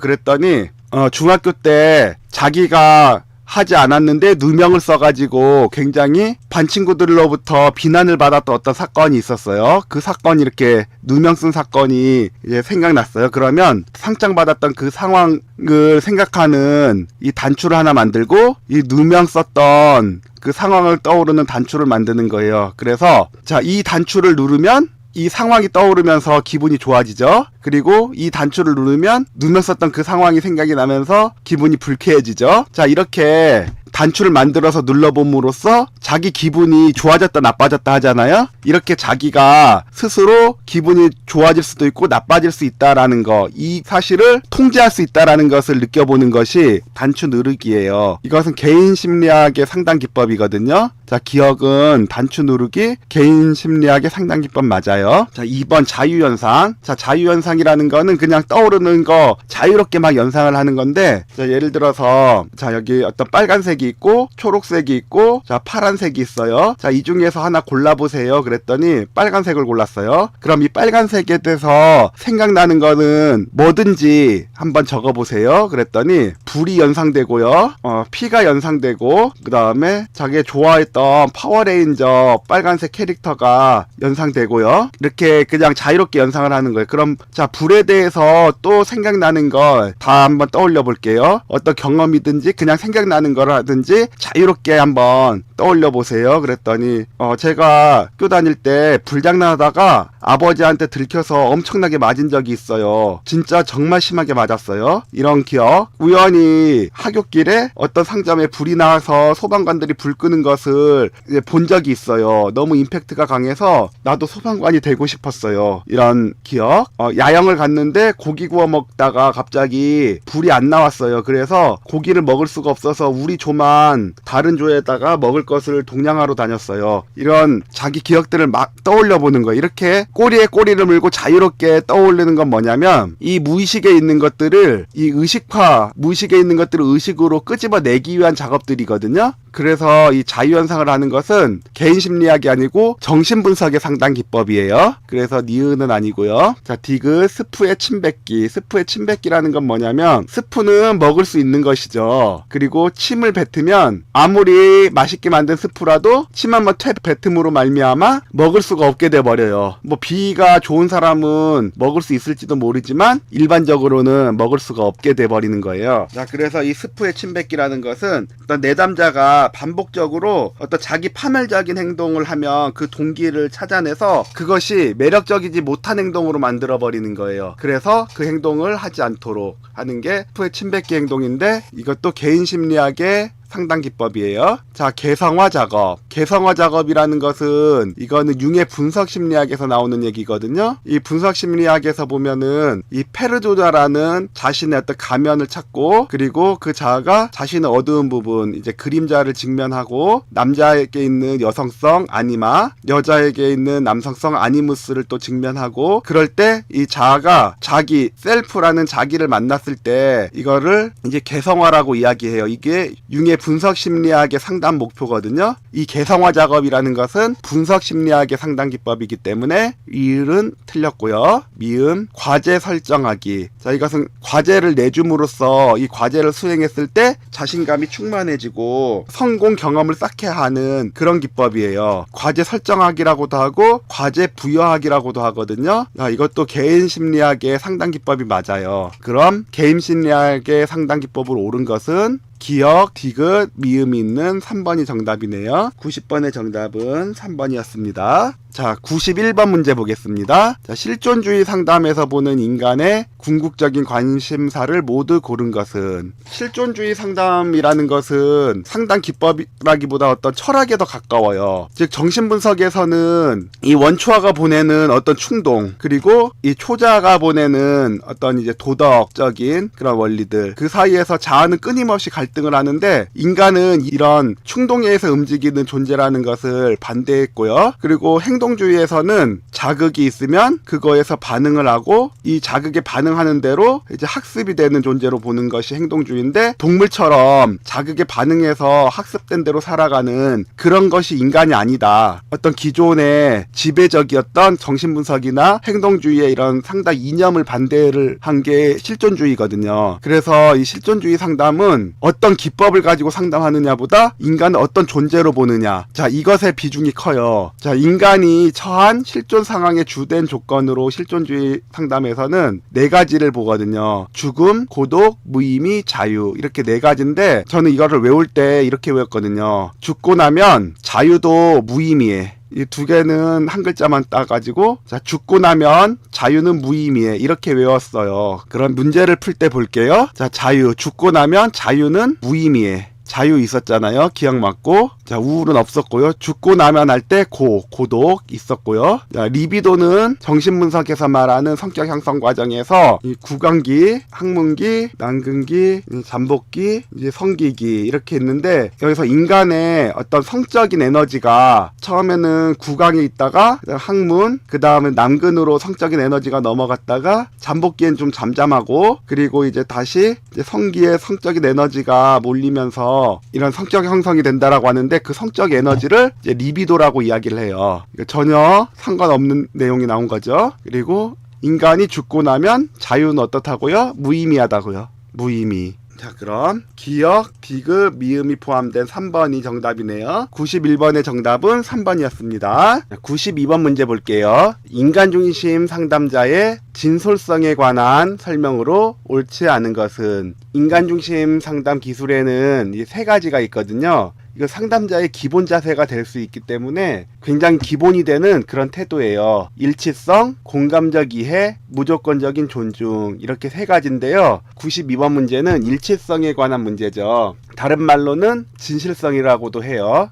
자, 상담자가 이 내담자를 볼 때 이해한다라고 하죠. 그리고 공감한다라고도 해요. 그런데 일치성이라는 것은 상담자가 하는 말과 그 태도가 일치를 해야 되는 거예요. 자, 예를 들어서 어떤 내담자가 왔는데 학교폭력 가해자로 이제 오게 된 거예요. 그런데 이 상담자는 이 학교폭력에 대해서 굉장히 안 좋은 그런 경험과 태도를 가지고 있기 때문에 이 학교 폭력에 대해서 이제 받아들일 수 있는 어떤 그런 그릇은 안 되는 거예요. 그런데 내담자를 상대하면서 그럴 수 있다, 이해한다, 네가 왜 그렇게 폭력으로 이야기할 수밖에 없었는지, 왜 다른 아이를 괴롭힐 수밖에 없었는지, 그때의 감정, 그 상황 나는 공감한다라고 하면은 말로는 할 수 있어요.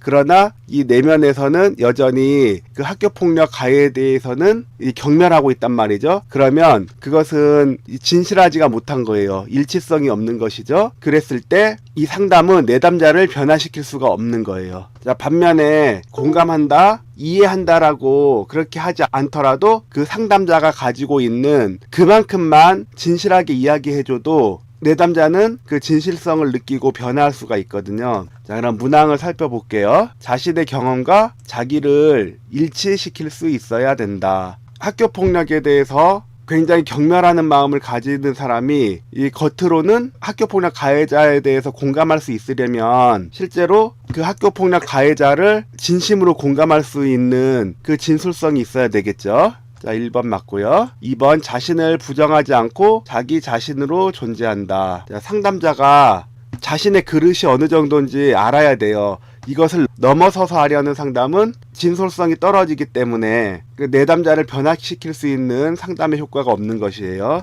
자, 2번 맞고요. 3번 자신의 전문 역할 뒤로 숨지 않는 것을 뜻한다. 자, 학교 폭력에 대해서 나는 받아들일 수가 없어, 용납할 수가 없는데 이 상담자는 모든 것을 이제 받아들이고 공감할 수 있는 그런 전문가다. 이런 환상에 스스로 빠져서 공감하는 척, 이해하는 척 하면 안 된다라는 것이에요. 자, 3번 맞고요. 4번 자신의 능력을 과장하려는 유혹을 성찰하는 것이다. 자신이 그 내담자를 공감할 수 없는 거, 이해할 수 없는 거, 그것을 이미 넘어서려고 하면 벌써 진솔성이 깨져버리죠. 그런데 상담자들은 그걸 다 할 수 있는 것처럼 자신의 능력을 과장하려는 유혹이 빠질 수 있어요. 그것을 성찰할 수 있는 것도 진솔성이죠. 자, 4번 맞고요. 자, 5번 자신의 느낌과 생각을 내담자에게 모두 표현하는 것을 의미한다. 자, 진솔성은 이런 이야기가 아니죠. 이런 이야기가 아니고 그 내담자를 정말 공감하고 이해한다라면은 상담자 자신이 그 속에서는 다른 마음을 품는 것이 아니라 정말 그만큼 이해하고 공감하는 것이에요. 자, 5번은 다른 의미죠. 자, 5번이 틀렸기 때문에 92번의 정답은 5번이었습니다.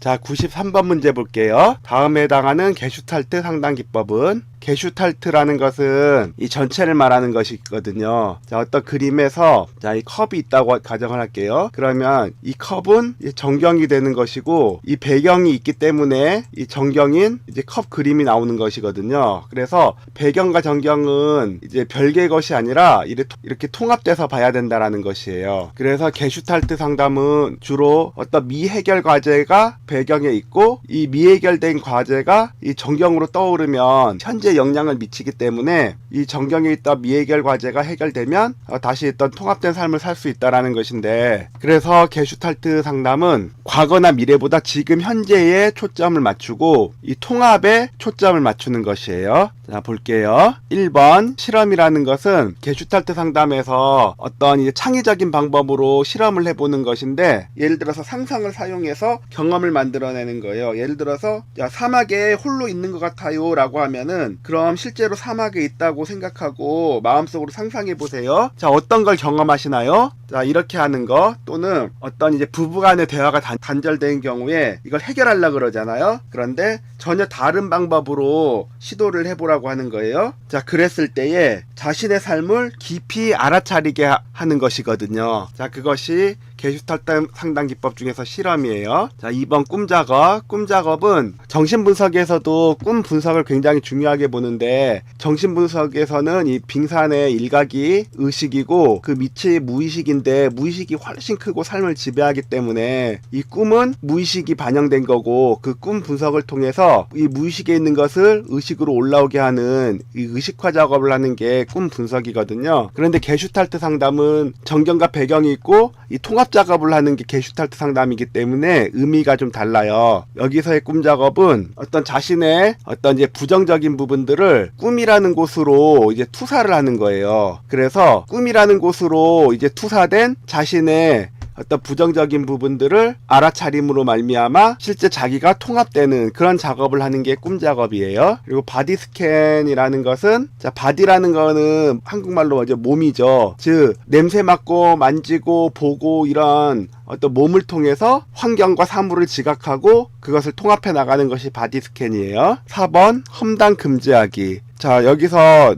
이 험담이라는 의미는 어떤 의미냐면, 아, 내가 그 일만 아니었으면, 그 사람만 아니었으면, 그 사건만 아니었으면, 이렇게 다른 사람이나 환경에 탓하는 것을 험담이라고 이야기를 하거든요. 그런데 게슈탈트는 지금 현재에 관심을 맞추는 것이기 때문에 여기서 험담을 금지한다라는 것은 누구 탓하지 말아라, 환경 탓하지 말고 지금 여기에 온전하게 초점을 맞추게 하는 것이 험담 금지하기예요. 그리고 상장과 하인, 여기서는 이건 비유거든요. 상장과 하인이라는 것은 자기 그 내면에 다른 사람들로부터 다 내사돼 가지고 생긴 나가 있고, 그로 말미암아 억압된 나가 있어요. 이것들이 서로 충돌을 하거든요. 그런 갈등을 이제 의식화해서 내가 온전히 통합될 수 있게 하는 것이 상장과 하인이에요. 자, 그럼 박스 안에 볼게요. 자, 내담자가 이야기하는 거예요. 자, 세상에 혼자 있는 것 같아요. 이렇게 얘기를 했는데 상담자는 세상에 혼자 있다고 마음속으로 상상해 보세요. 어떤 것을 경험하십니까? 라고 했죠. 내담자는 세상에 혼자 있는 것 같다라고 호소를 했는데 상담자는 자, 이것을 상상해서 경험하게 하는 실험을 하고 있는 거예요. 자, 여기서 해당되는 거는 1번 실험입니다. 자, 93번의 답은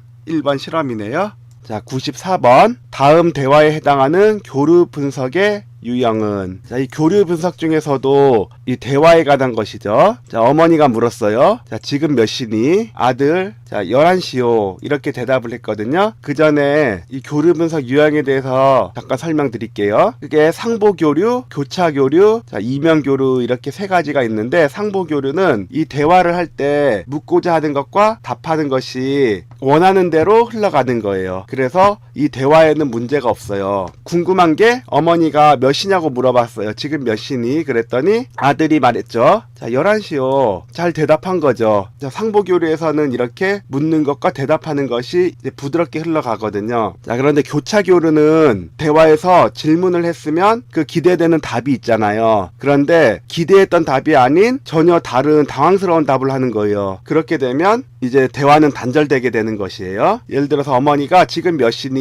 그러면 기대되는 답은 12시예요, 11시예요 이렇게 시간을 알려주는 답변을 기대하고 물어봤잖아요. 그런데 알았어요, 공부하면 될 거 아니에요. 자, 이렇게 기대됐던 답변이 아닌 기대하지 않았던 다른 답변이 돌아올 때에 대화는 단절하게 되는 것이죠. 다음은 이면교류가 있는데요. 자, 이면교류는 자, 지금 몇 시니? 물어봤을 때 11시요 라고 하면은 상보교류처럼 이 묻는 말에 잘 대답한 것 같죠. 그런데 이 이면교류라는 것은 그 말 속에 또 다른 뜻이 포함이 되어 있는 거예요. 자, 지금 몇 시니? 라는 말 속에 자, 어머니는 아이가 늦게 돌아온 것이 불만인 거예요. 그래서 지금 몇 시니? 라고 물어본 것은 사실은 왜 이렇게 늦게 들어와? 라는 그 이면적인 뜻이 있는 대화라는 것이죠. 그런데 답은 자, 11시요 라고 대답은 했지만 사실은 그 속에는 친구랑 놀다 보면 늦을 수도 있지, 그거 가지고 정말 엄마 너무하네요, 이런 이면적인 다른 뜻이 포함이 되어 있는 대화가 이면교류예요. 자, 그럼 문제 가서 볼게요. 자, 어머니가 지금 몇 시니? 아들 11시요 까지는 이 대화만 보면 상보교류인데 숨겨진 메시지가 있다라는 거예요. 왜 이렇게 늦게 다니는 거야? 일찍 좀 와, 이 뜻으로 지금 몇 시니? 라고 물어봤고 11시요 라고 했지만 집에 들어오기 싫어요, 집이 편하지 않아요, 이런 뜻이 숨겨져 있는 것이에요. 자, 이게 자, 이면교류였죠. 교차교류는 전혀 엉뚱한 데다 상보교류는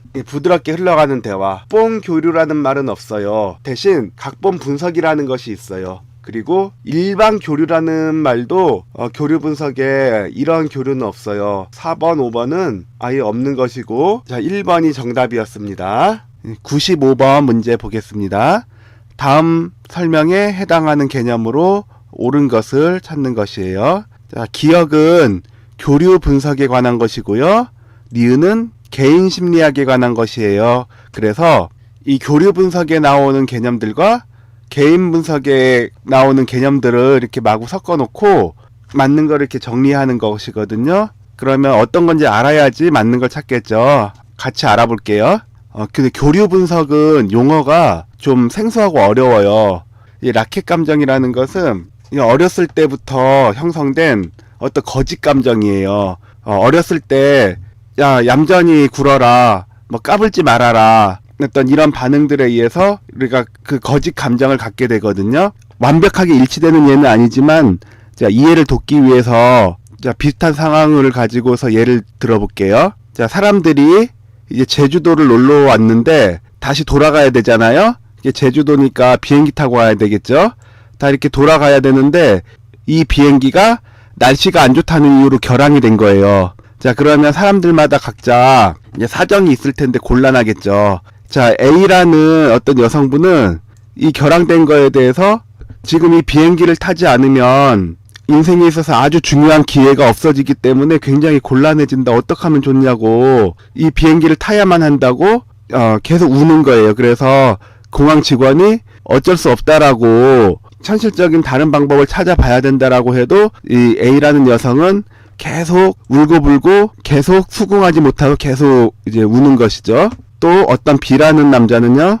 자, 비행기가 결항이 되니까 막 화를 내면서 날씨가 안 좋아서 비행기 결항이라는 거 당신들 다 거짓말인 거 알고 있어. 그냥 손님이 많이 없으니까 결항시킨 거잖아. 예전에 더 날씨 안 좋은 날에도 나 비행기 탄 적 있다고. 당신 말고 책임자 데리고 와. 더 높은 사람 데리고 오라고. 내가 누군지 알아?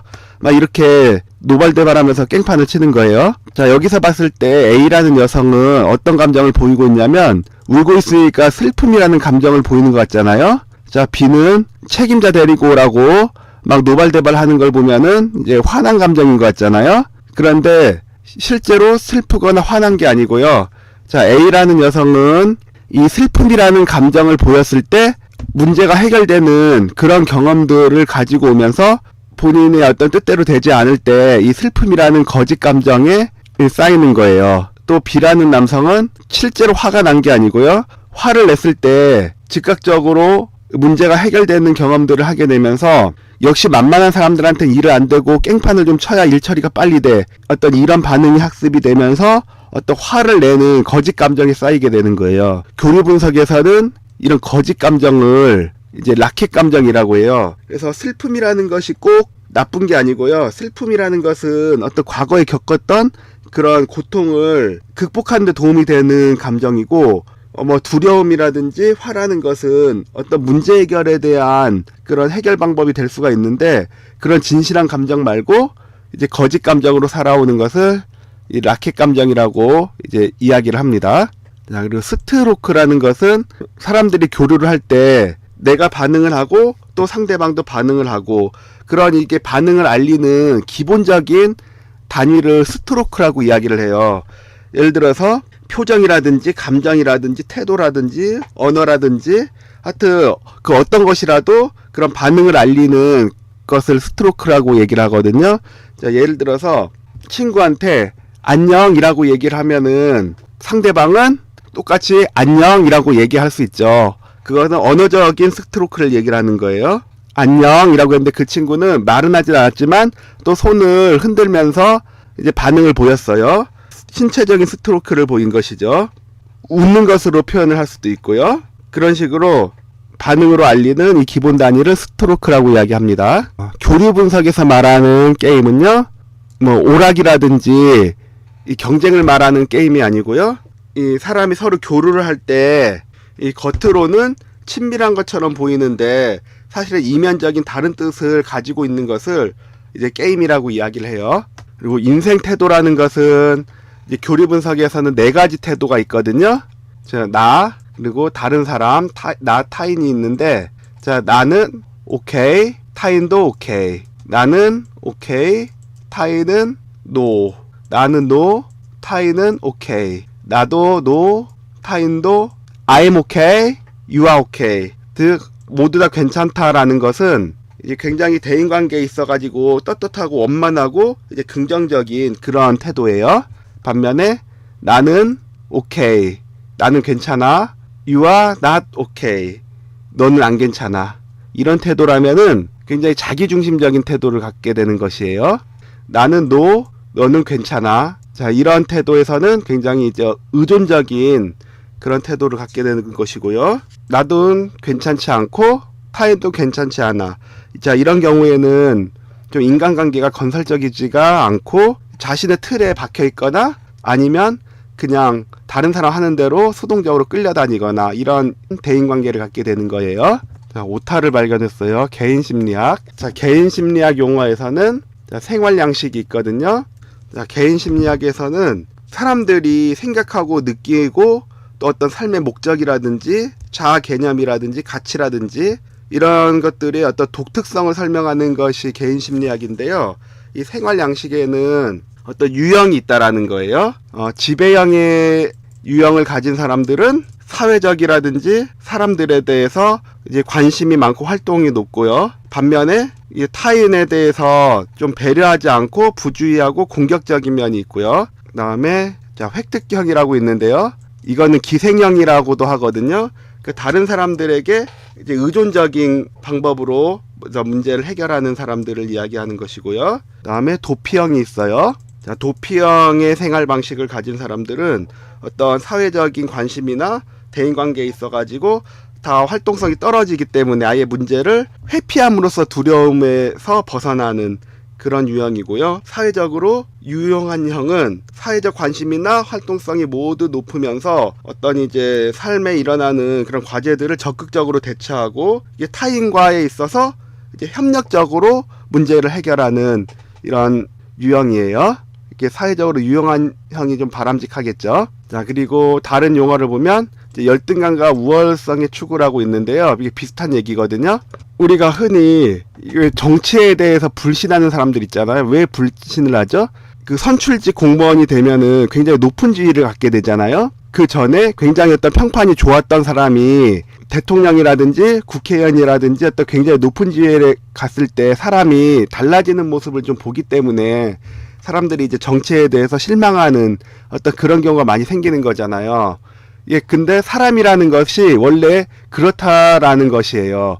즉 무슨 얘기냐면은 사람들이 겸손하거나 아니면 자기 과시적이거나 그것이 그 사람의 한 가지 성격이라고 생각을 하는데 개인 심리학에 의하면은 열등감이라는 것은 그 밑에 한 겹을 걷어보면 우월감이 있는 거예요. 그리고 그 우월감을 다시 걷어내면 다시 열등감이 있는 거예요. 그리고 그 열등감을 다시 한 겹을 벗겨보면 다시 우월감이 있는 거예요. 즉 다시 말하면 열등감과 우월감은 종이 한 장 차이라는 것이거든요. 그래서 자기 비하가 심한 사람들 있잖아요. 이 자기 비하가 심한 것은 이거는 겸손이 아니에요. 그래서 개인 심리학에서는 이 열등감이라는 거는 또 좋다 나쁘다라는 개념으로 보는 것이 아니라 이 열등감은 이 어떤 우월의 추구를 하게 되는 어떤 그런 힘이 있는 것이에요. 그래서 이 열등감으로 말미암아 어떤 우월의 추구를 통해서 어떤 창조적인 활동이 나온다라는 것이죠. 그래서 이 열등감, 우월의 추구라는 용어는 개인 심리학에 있어서 이제 중요한 개념이에요.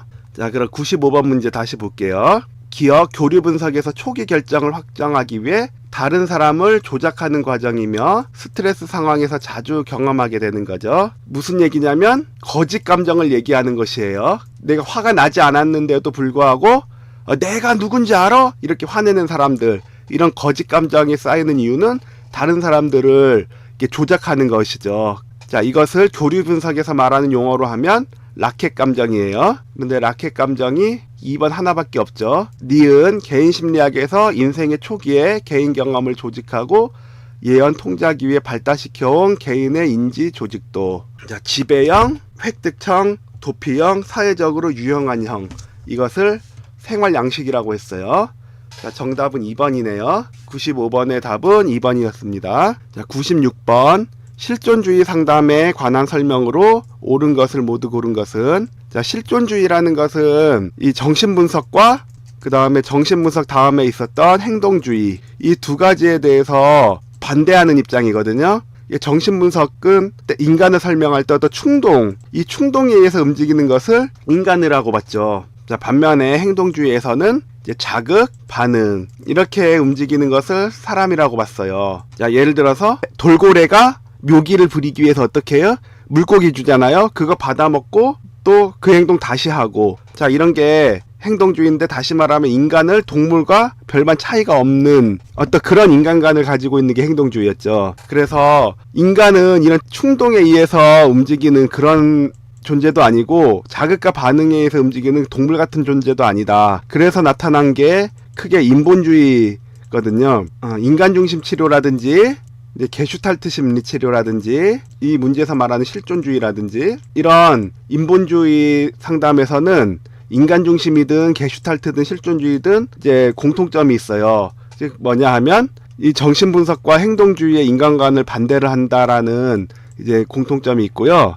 그리고 인간은 어떤 충동이나 과거에 의해서 지배당하는 그런 존재도 아니고 어떤 이제 자극에 의해서 기계적으로 반응하는 존재도 아니다. 그래서 그 인간의 가치는 그 인간 고유의 가치가 있다라고 보는 것이에요. 특히 실존주의 상담은 어떤 이제 상담 기법이라기보다는 어떤 그런 인간관에 대한 철학에 가깝거든요. 그래서 이런 인본주의 상담에서는 지금 여기 영어로는 here and now에 초점을 두는 것이에요. 자, 그래서 실존주의 상담을 가지고 있는 그런 인간관을 생각하면서 한번 볼게요. 자, 기억. 내담자로 하여금 자신의 내면 세계를 진실되게 자각하도록 한다.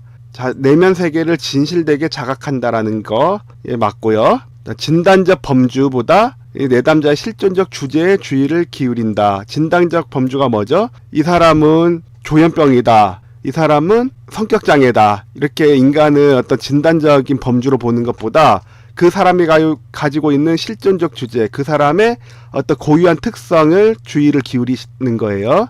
니은 맞고요.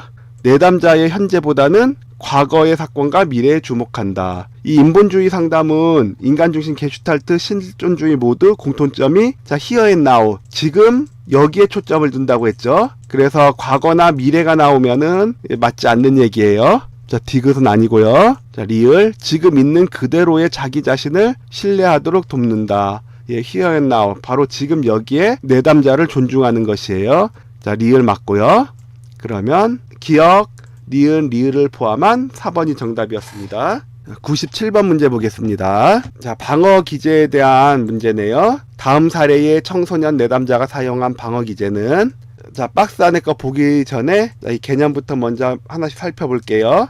자, 부정이라는 것은 그 내담자가 가지고 있는 어떤 충격적인 사건들이 이 자아에서 처리하기에는 너무나 고통스럽기 때문에 그 사건 자체를 이 무의식에서 부정해버리는 거예요. 한 예를 들면은 2002년도에 이 연평해전에서 우리나라 이제 해군 장병들이 몇 분이 이제 교전 중에 돌아가셨거든요. 이제 제가 글을 읽고 굉장히 슬펐던 부분이었는데, 그 중에서 이제 어떤 의무병이 부상을 당한 다른 분들을 치료하다가 이제 몸을 제대로 못 숨겨서 이분이 돌아가시게 됐거든요. 그런데 그 의무병이 즉사한 것도 아니고 이제 병원에서 치료를 받다가 죽었어요. 그래서 그 어머니가 그 아들이 죽는 과정을 다 보게 된 거죠. 굉장히 어떤 슬펐겠죠. 그런데 이렇게 감당할 수 없는 슬픔이 오면은 분명히 어떤 사실을 알고 있음에도 불구하고 내 아들은 죽지 않았어. 이렇게 무의식에서 부정하게 되는 거예요. 그래서 아들이 죽었다는 거를 알고 있음에도 불구하고 만약에 살았다면은 전역을 했겠죠. 근데 그 전역하는 날짜가 이렇게 된 거죠. 그러니까 이 어머니가 대문 밖에서 아들을 기다리는 거예요. 내 아들이 오늘 전역하는 날이니까 오늘 집에 올 거라고. 그리고 나서 이제 해가 깜깜해지고 그 날짜가 지났어요. 그러니까 어머니가 다른 군복 입은 사람들, 전역하는 사람들이 지나가는 것도 봤는데 우리 아들은 왜 오지 않냐고 목 놓아 울었다라는 이제 글을 봤는데 굉장히 슬펐거든요.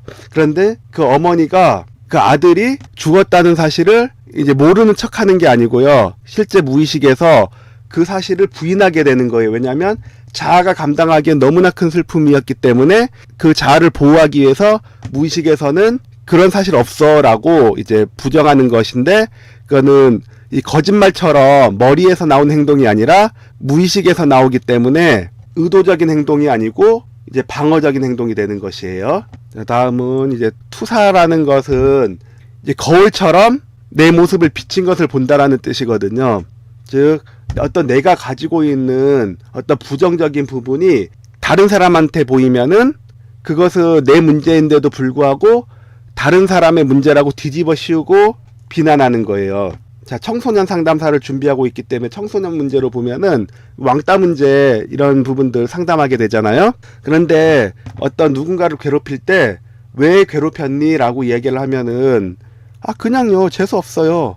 뭐 이런 식으로 얘기를 하는데, 너 선생님이 물어보는데 왜 이렇게 성의 없이 대답해? 그게 이유가 돼? 그게 아니라 실제로 이 방어 기제는 자기가 자각하지를 못하기 때문에 그냥 머리로 생각하면 그냥 재수 없어서요. 그냥요. 사실 그게 그 사람한테는 맞는 대답이었던 거예요. 무슨 얘기냐면은 주로 이제 괴롭힘을 당하는 사람들이 어떤 사람들이냐면 사회적 약자인 경우가 많거든요. 경제적 약자라는 게 굉장히 드러나는 아이들. 다문화 가정에서 이제 자라서 어떤 피부색이 확연히 드러나는 아이들. 이런 사회적인 약자인 아이들이 좀 왕따를 당하는 경우들이 있는데, 왜 괴롭히냐 했을 때 그냥요, 재수 없어서요. 근데 그게 아니고 사람들은 어떤 사회적 약자가 되는 것이 어떤 두려운 마음을 다 가지고 있어요. 그래서 내가 그런 모습이 되고 싶지 않거든요. 그런데 그 모습이 어떤 A라는 학생에게서 보인 거예요. 그러면 어떤 굉장히 누가 봐도 경제적인 약자라는 게 티가 난다든지 아니면 다문화 학생이라는 게 티가 났을 때 이것이 내가 가지고 있는 어떤 부정적인 문제임에도 불구하고 이 친구가 가지고 있는 문제는 이 친구의 문제라고 생각을 하고 괴롭힌다라는 거예요. 그래서 누군가를 어떤 미워하는 마음 있잖아요. 그 사람이 왜 미운지 생각해 보면은 어떤 사람들은 뭐 이게 잘난 척하는 사람이 유난히 미울 수도 있고요. 그다음에 거짓말하는 사람이 유난히 미울 수도 있고요. 못생긴 사람이 굉장히 미울 수도 있고요. 능력 없는 사람이 유난히 미울 수도 있고요. 그 왜 미운지 생각을 해보면 내가 미워하는 그 이유가 사실은 내가 가지고 있는 것이 그 사람에게 나타난 경우에 이게 미워하고 있는 경우가 대부분이에요. 그렇게 사람들은 대부분 투사를 하고 있기 때문이에요. 자, 3번 퇴행. 자, 이것은 만약에 5살 된 아이가 있는데 기저귀도 다 뗐고 기어다니지 않고 다 뛰어다니잖아요. 근데 동생이 태어났어요. 이 동생이 태어나서 이 1살짜리 동생은 엄마가 기저귀도 다 갈아주고 그다음 밥도 다 먹여주고 항상 안고 다니고 관심이 동생한테만 쏠리는 것처럼 이 형이 볼 때는 그렇게 느껴지는 거예요. 그러면 무의식적으로 이 관심을 자기한테 돌리고 싶으니까 자기도 충분히 뛰어다니는데도 불구하고 기어다니고, 분명히 대소변 다 가리는 아이였는데 이 대변 실수를 하게 되고, 이런 식으로 자기 나이보다 더 이전의 행동으로 돌아가는 것을 퇴행이라고 해요. 자, 다음에 치환이라는 것이 있는데요. 자, 이것은 어떤 이제 사람이 있으면 자기보다 강자가 있고 자기보다 약자가 있잖아요. 그러면 이 자기보다 강자와의 관계에서 일어나는 거를 약자에게 화풀이하는 거예요. 이게 덜 위험한 대상에게 하는 것이죠. 즉 엄마한테 꾸중을 들었어요. 그런데 그걸 도저히 수긍을 못하고 반항심이 일어나는 거예요. 그러면 어떻게 해야 돼요? 따지려면 사실 엄마한테 따져야 되잖아요. 왜 나는 그렇게 생각하지 않는데 그렇게 얘기하는 거 부당하다. 엄마한테 따져야 되는데, 그러면 이 녀석이 어디서 말버릇이야? 이런 반응이 예상된단 말이에요. 그래서 못하니까 괜히 동생한테 가가지고 여기 있는 그 부정적인 감정을 동생한테 화풀이를 하는 거예요. 너 형한테 반말하지 말랬지? 하면서 괜히 화풀이를 하는 것이고, 또는 동생이 없으면 강아지 걷어차버리고, 특히 이제 군대에서 선임병한테 부당한 대우를 받으면 또 후임병한테 복수하는 어떤 이런 대상이 자기에게 위협적이지 않은 사람한테 바꿔서 나타나는 게 취한이에요. 자, 그리고 반동 형성이라는 것은 이타심하고 겉으로 봤을 때는 비슷해 보이는데 그 의도가 다른 거예요. 자, 예를 들어서 어떤 여성분이 재혼을 했어요. 그래서 한쪽에는 재혼해서 생긴 이제 남편의 전처의 아들이 이제 자기 아들이 됐고요. 그 다음에 자기도 전 남편과 사이에서 있었던 친아들이 있어요. 여기는 친아들이고, 자, 여기는 양아들이 되는 것이죠. 그런데 누가 더 예쁘겠어요? 친아들이 사실은 더 예쁘죠. 근데 양아들은 자기 마음에 안 드는 거예요. 그러면 만약에 친아들이 굉장히 마음에 들지 않는 행동을 하면 어때요? 바로 훈육이 들어가는데, 이 양아들이 너무 마음에 들지 않는다면 어때요? 양아들을 훈육하면 이게 새엄마라서 그렇다 이런 비난을 받을 수도 있고, 또 내가 생각할 때 내가 나쁜 엄마야, 나는 나쁜 계모야, 이런 생각이 들 수도 있죠. 그렇기 때문에 이 미워하는 감정을 그대로 표출을 하게 되면 본인이 받아들일 수가 없는 거예요. 그래서 아예 반대되는 행동을 해버리는 것이거든요. 사실은 자기가 예쁜 애는 친아들이고 미운 애는 양아들인데, 이 양아들에게 더 많은 것들을 해주는 거예요. 친아들보다 어떤 양아들을 더 챙겨주고 더 좋은 것을 해주고 더 많은 혜택을 누리게 해주는 것이에요. 그러면 이타심과 비슷해 보이지만 사실은 그 이타심과 차이점이 뭐냐면, 사랑에서 나온 행동이 아니라 미움에서 나왔는데 그 미움을 자기가 받아들일 수가 없기 때문에 아예 반대되는 행동으로, 이게 사랑하는 감정이 있을 때 나오는 그런 행동을 하는 것이 반동 형성이에요.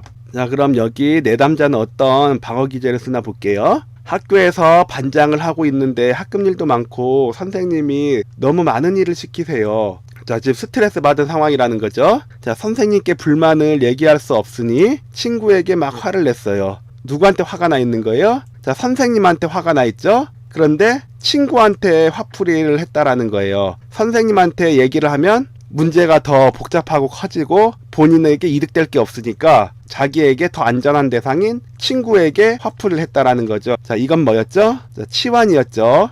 동생 때리고 강아지 걷어차는 이런 행동이에요. 4번 치환이 정답이었고, 자, 94번의 정답 4번입니다.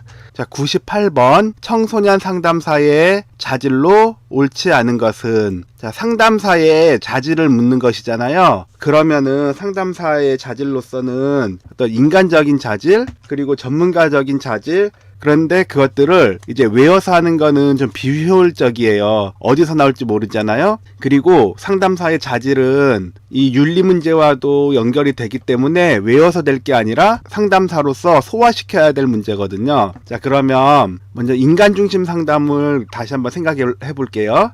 자, 인간중심 상담은 이 로저스의 상담 이론이기도 하지만 인간중심 상담에 국한되는 것이 아니라 이것은 전반적인 상담사의 어떤 태도와 연결이 돼요. 인간중심 상담에서는 일치성, 공감적 이해, 무조건적인 존중, 이 세 가지가 있는데 상담사의 자질도 여기서 크게 벗어나지가 않는 거예요. 자, 그럼 다시 하나씩 살펴볼게요.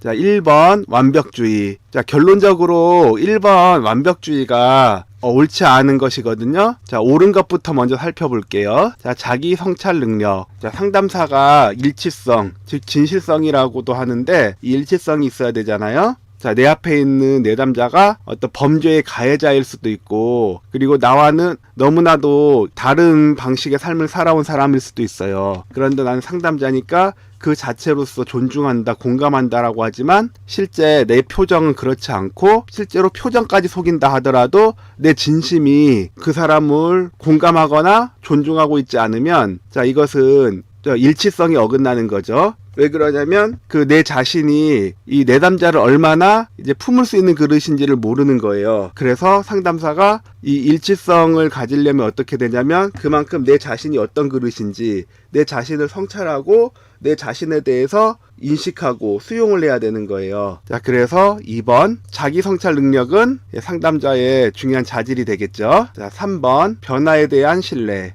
자, 인간중심 상담에서 이야기할 때 내담자는 하나의 씨앗으로 비유도 하거든요. 이 씨앗이 나무가 되고 또 꽃을 피고 열매를 맺죠. 이것은 이 씨앗 하나가 무한한 가능성을 가지고 있는 거예요. 그런데 적당한 걸음도 있어야 되고 적당한 온도도 있어야 되고 적당한 돌봄도 있어야 되죠. 그러나 어떤 자기 실현 경량성을 꺾는 어떤 외부의 압력이 들어왔을 때 이 내담자는 어떤 심리적인 문제를 일으키는 거예요. 그러나 상담자는 이 외부의 어떤 압력 때문에 잠시 이 아이가 어떤 비행 청소년이라는 꼬리표를 달고 있는 현재의 모습을 갖고 있다 하더라도 사실은 이렇게 무한한 가능성을 가지고 있다라는 거를 믿고 그 변화의 가능성에 대해서 신뢰를 하는 것이에요. 그게 이 무조건적인 존중에 해당이 되는 것이죠. 그래서 이 내담자의 변화에 대한 이 신뢰를 갖는 것이 또한 상담자의 자질이라고 볼 수가 있어요. 자, 4번 감정인식 및 수용력. 자, 내담자를 공감하는 것, 그리고 내 자신이 일치성을 갖는 것, 결국 나 자신을 수용하고 또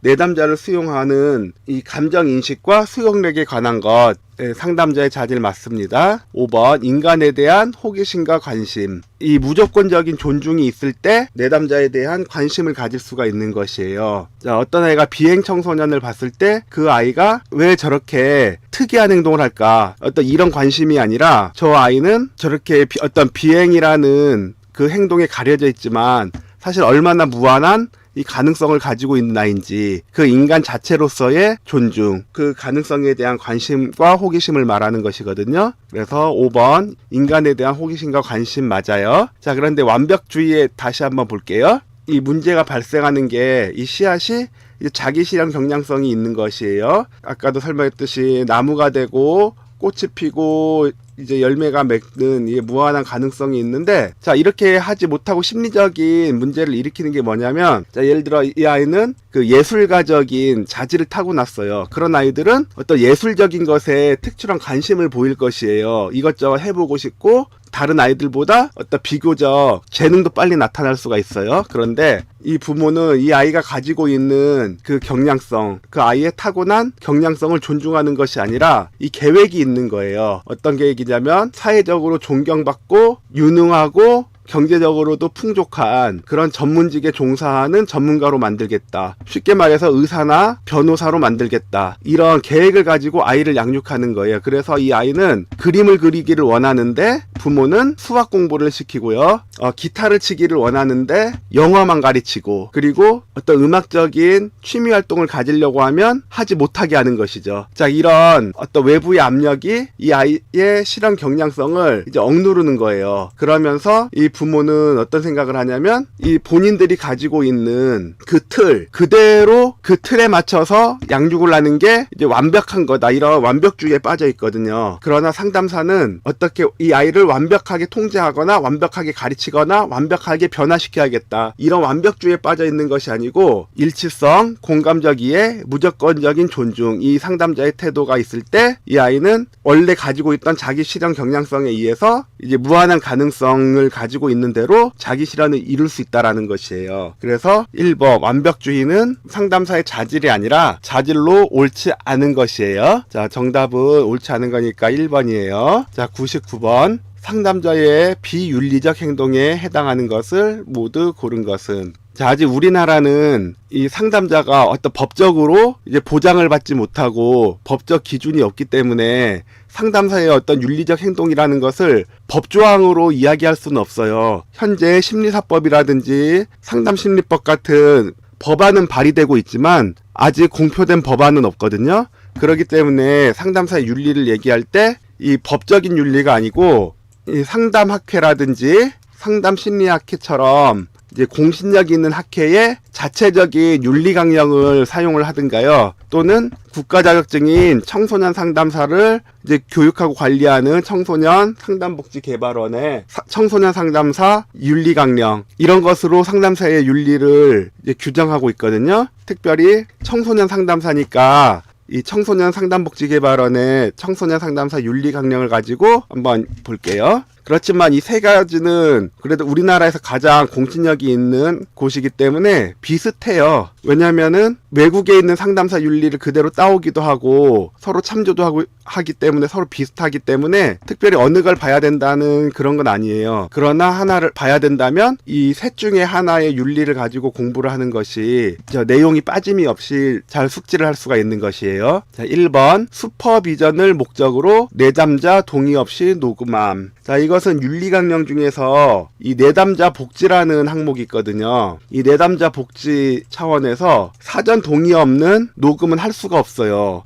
녹음을 하는 경우에는 반드시 녹음을 하겠다는 동의와 녹음을 어떤 용도로 사용할 것인지에 대해서 동의를 구해야 돼요. 그러니까 슈퍼비전을 받기 위해서라면 슈퍼비전을 받기 위해서 녹음을 하겠다. 또 내가 상담 내용을 다 기억하지 못하기 때문에 우리 상담을 내가 기억해내기 위해서 녹음을 하겠다, 이런 식으로 이야기를 해야 되고요. 내가 개인적으로 다시 들어보면서 우리 상담 내용에 대해서 분석하기 위해서 녹음을 하겠다라고 이야기를 해서 녹음을 했는데 그러면 그 용도로만 또 써야 되는 거예요. 그걸 가지고 슈퍼비전 받으면 안 되고요. 슈퍼비전을 받을 때는 또 슈퍼비전을 받기 위해서 녹음하겠다. 반드시 목적까지도 이제 동의를 구한 후에 녹음을 해야 되는 것이에요. 자, 기억은 틀렸고요. 자, 니은 상담실 밖에서 내담자와 사적인 관계를 맺음. 자, 이것은 이중관계 또는 성적 관계까지도 나아갈 수가 있거든요. 그러니까 상담실에서는 개인에 대한 것을 내담자가 상담자에게 신뢰하고 오픈하죠. 그러면 상담자가 그걸 가지고 이게 이중관계를 맺게 되면은 가스라이팅으로 가기가 너무 쉬운 거예요. 특별히 어떤 금전적인 관계 또는 성적인 관계로 이렇게 발전할 수가 있기 때문에 자, 이것을 윤리강령에서 엄격히 금지하거든요. 심지어 외국에서는 특히 성적 관계 같은 경우에는 이 상담이 종료되고 나서 정확한 그 연도가 기억이 안 나는데 아마 2년 정도였던 걸로 기억하거든요. 그 기간까지도 규정을 하면서 상담 관계가 종료되고 2년 안에는 내담자였던 사람과 성적 관계를 맺지 않는다. 이 정도까지 구체적으로 명시를 하고 있어요. 그런데 관계를 맺음 안 되죠. 니은 틀린 것이고요. 자신의 능력을 과장해서 내담자가 의존하게 함. 이 전문가는 전문가로서의 책임이 있거든요. 그 책임 중에 하나가 자기 자신의 한계를 인식하고 그리고 그 자기 자신의 역량을 키워나가기 위해서 또 끊임없이 노력해야 되는 그런 전문성의 의무가 있어요. 그런데 자신의 한계를 인식하지 못하고 그 능력을 과장하면 안 된다라는 거예요. 근데 능력을 과장했다고 하니까 또 틀린 것이고요. 자, 리을 청소년 상담사로서의 자신의 한계를 인식함. 방금 디귿할 때 설명했죠. 이 상담자는 자신의 한계를 인식해야 되는 것이 이 전문성이거든요. 자신의 한계를 정확하게 인식을 하고 그리고 이 자신의 한계를 뛰어넘는 그런 상담을 하게 되면은 내담자를 리퍼시키거나 또는 자신의 역량을 향상시켜야 되는 것이죠. 자, 이게 전문성이고요. 자, 리을은 맞네요. 자, 친구나 친척을 내담자로 받아들이고 상담함. 자, 친구나 친척이라는 원래 관계가 있는데 상담 관계가 맺어지는 거, 이것도 이중관계죠. 그러면 상담에서 이중관계가 맺어지면 이제 가스라이팅으로 갈 가능성이 아주 높아져요. 미음 틀리고요. 그럼 맞는 건 리을밖에 없고 비윤리적 행동, 즉 윤리적 행동에서 어긋나는 것은 기억, 니은, 디귿,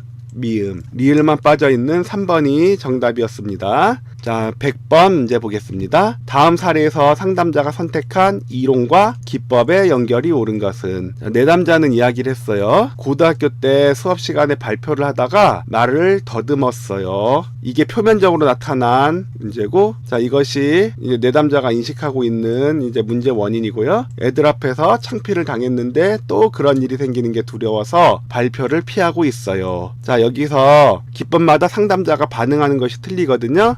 이 내담자가 이 발표 회피라는 문제가 있어요. 발표만 하게 되면은 몸이 아프거나 아니면은 이 말을 심하게 더듬거나 말이 안 나오거나 여러 가지 이제 발표를 회피하게 되는데, 여기서 특히 말을 더듬게 된다면 이 말더듬에 대한 문제가 이제 표면적으로 나타나죠. 그런데 언어 치료를 해도 말더듬이 나아지지가 않는 것이에요. 그런데 상담을 받다 보니까 이 말더듬의 원인이 어디 있었냐면 이 고등학교 때 수업 시간에 발표하다가 어떤 창피를 당했던 그 과거 경험에 있었고, 이것을 피하기 위해서 현재 발표를 하게 되면은 말더듬을 통해서 이 발표를 회피하게 되는구나. 바로 이 자신의 모습을 직면하고 여기서 깨닫는 것을 통찰이라고 해요. 자, 정신분석 통찰은 어떤 것이냐면은, 자, 이게 발표할 때 말을 더듬는데 과거에 또 비슷한 감정이라든지 비슷한 반응을 한 적이 있었는지 이 과거의 사건들을 떠올려 보게 하고 현재 감정과 과거의 감정이 일치할 때 아, 그랬구나 라는 것을 내담자가 직면하고 통찰하게 만드는 것이에요. 자, 2번 게슈탈트 상담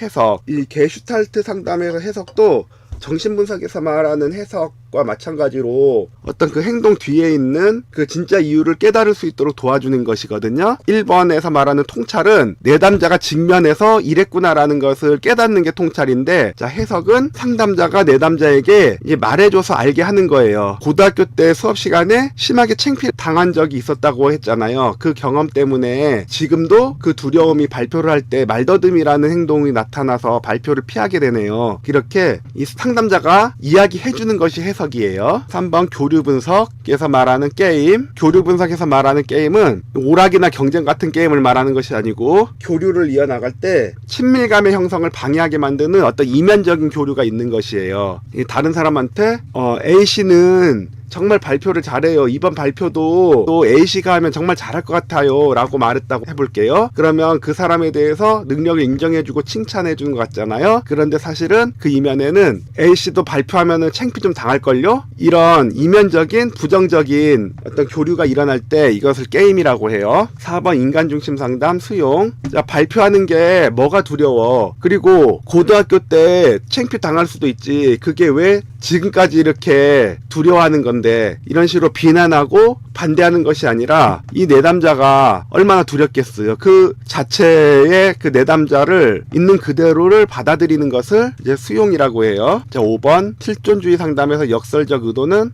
특히 어떤 공포증에서 내담자가 선뜻 하지 못하는 것, 이것을 역설적으로 더 많이 하도록 시키는 거예요. 즉 공포증 같은 경우에는 공포를 일으키는 상황이나 환경을 피하게 되잖아요. 그러니까 그걸 접할 기회가 없는 거예요. 그런데 역설적으로 더 많이 하게 하면은 자기가 피해 다닐 때는 맞닥뜨리질 않았기 때문에 엄청 큰 두려움이라고 생각했던 게 해보니까 사실은 두려운 행동이 아니었다라는 것이죠. 그래서 실존주의 상담에서는 이 역설적으로 더 해보게 하는 것이 역설적 의도거든요. 자, 상담자가 이렇게 반응을 했어요. 발표를 피하지 말고 더 많이 하세요. 이 내담자는 어떤 걸 호소하고 있어요? 발표가 두려우니까 피한다고 호소를 하고 있는데 상담자는 더 많이 하라고 역설적으로 얘기하고 있죠. 그래서 내담자도 깜짝 놀라잖아요. 오히려 발표를 더 많이 하라고요? 자, 상담자가 했던 방법은 뭐예요? 어떻게 그 발표 상황을 피하는지 알려주는 것이 아니라 오히려 두려우니까 더 해보라고 하는 이 역설적 의도를 사용하고 있죠. 100번의 답은 5번입니다.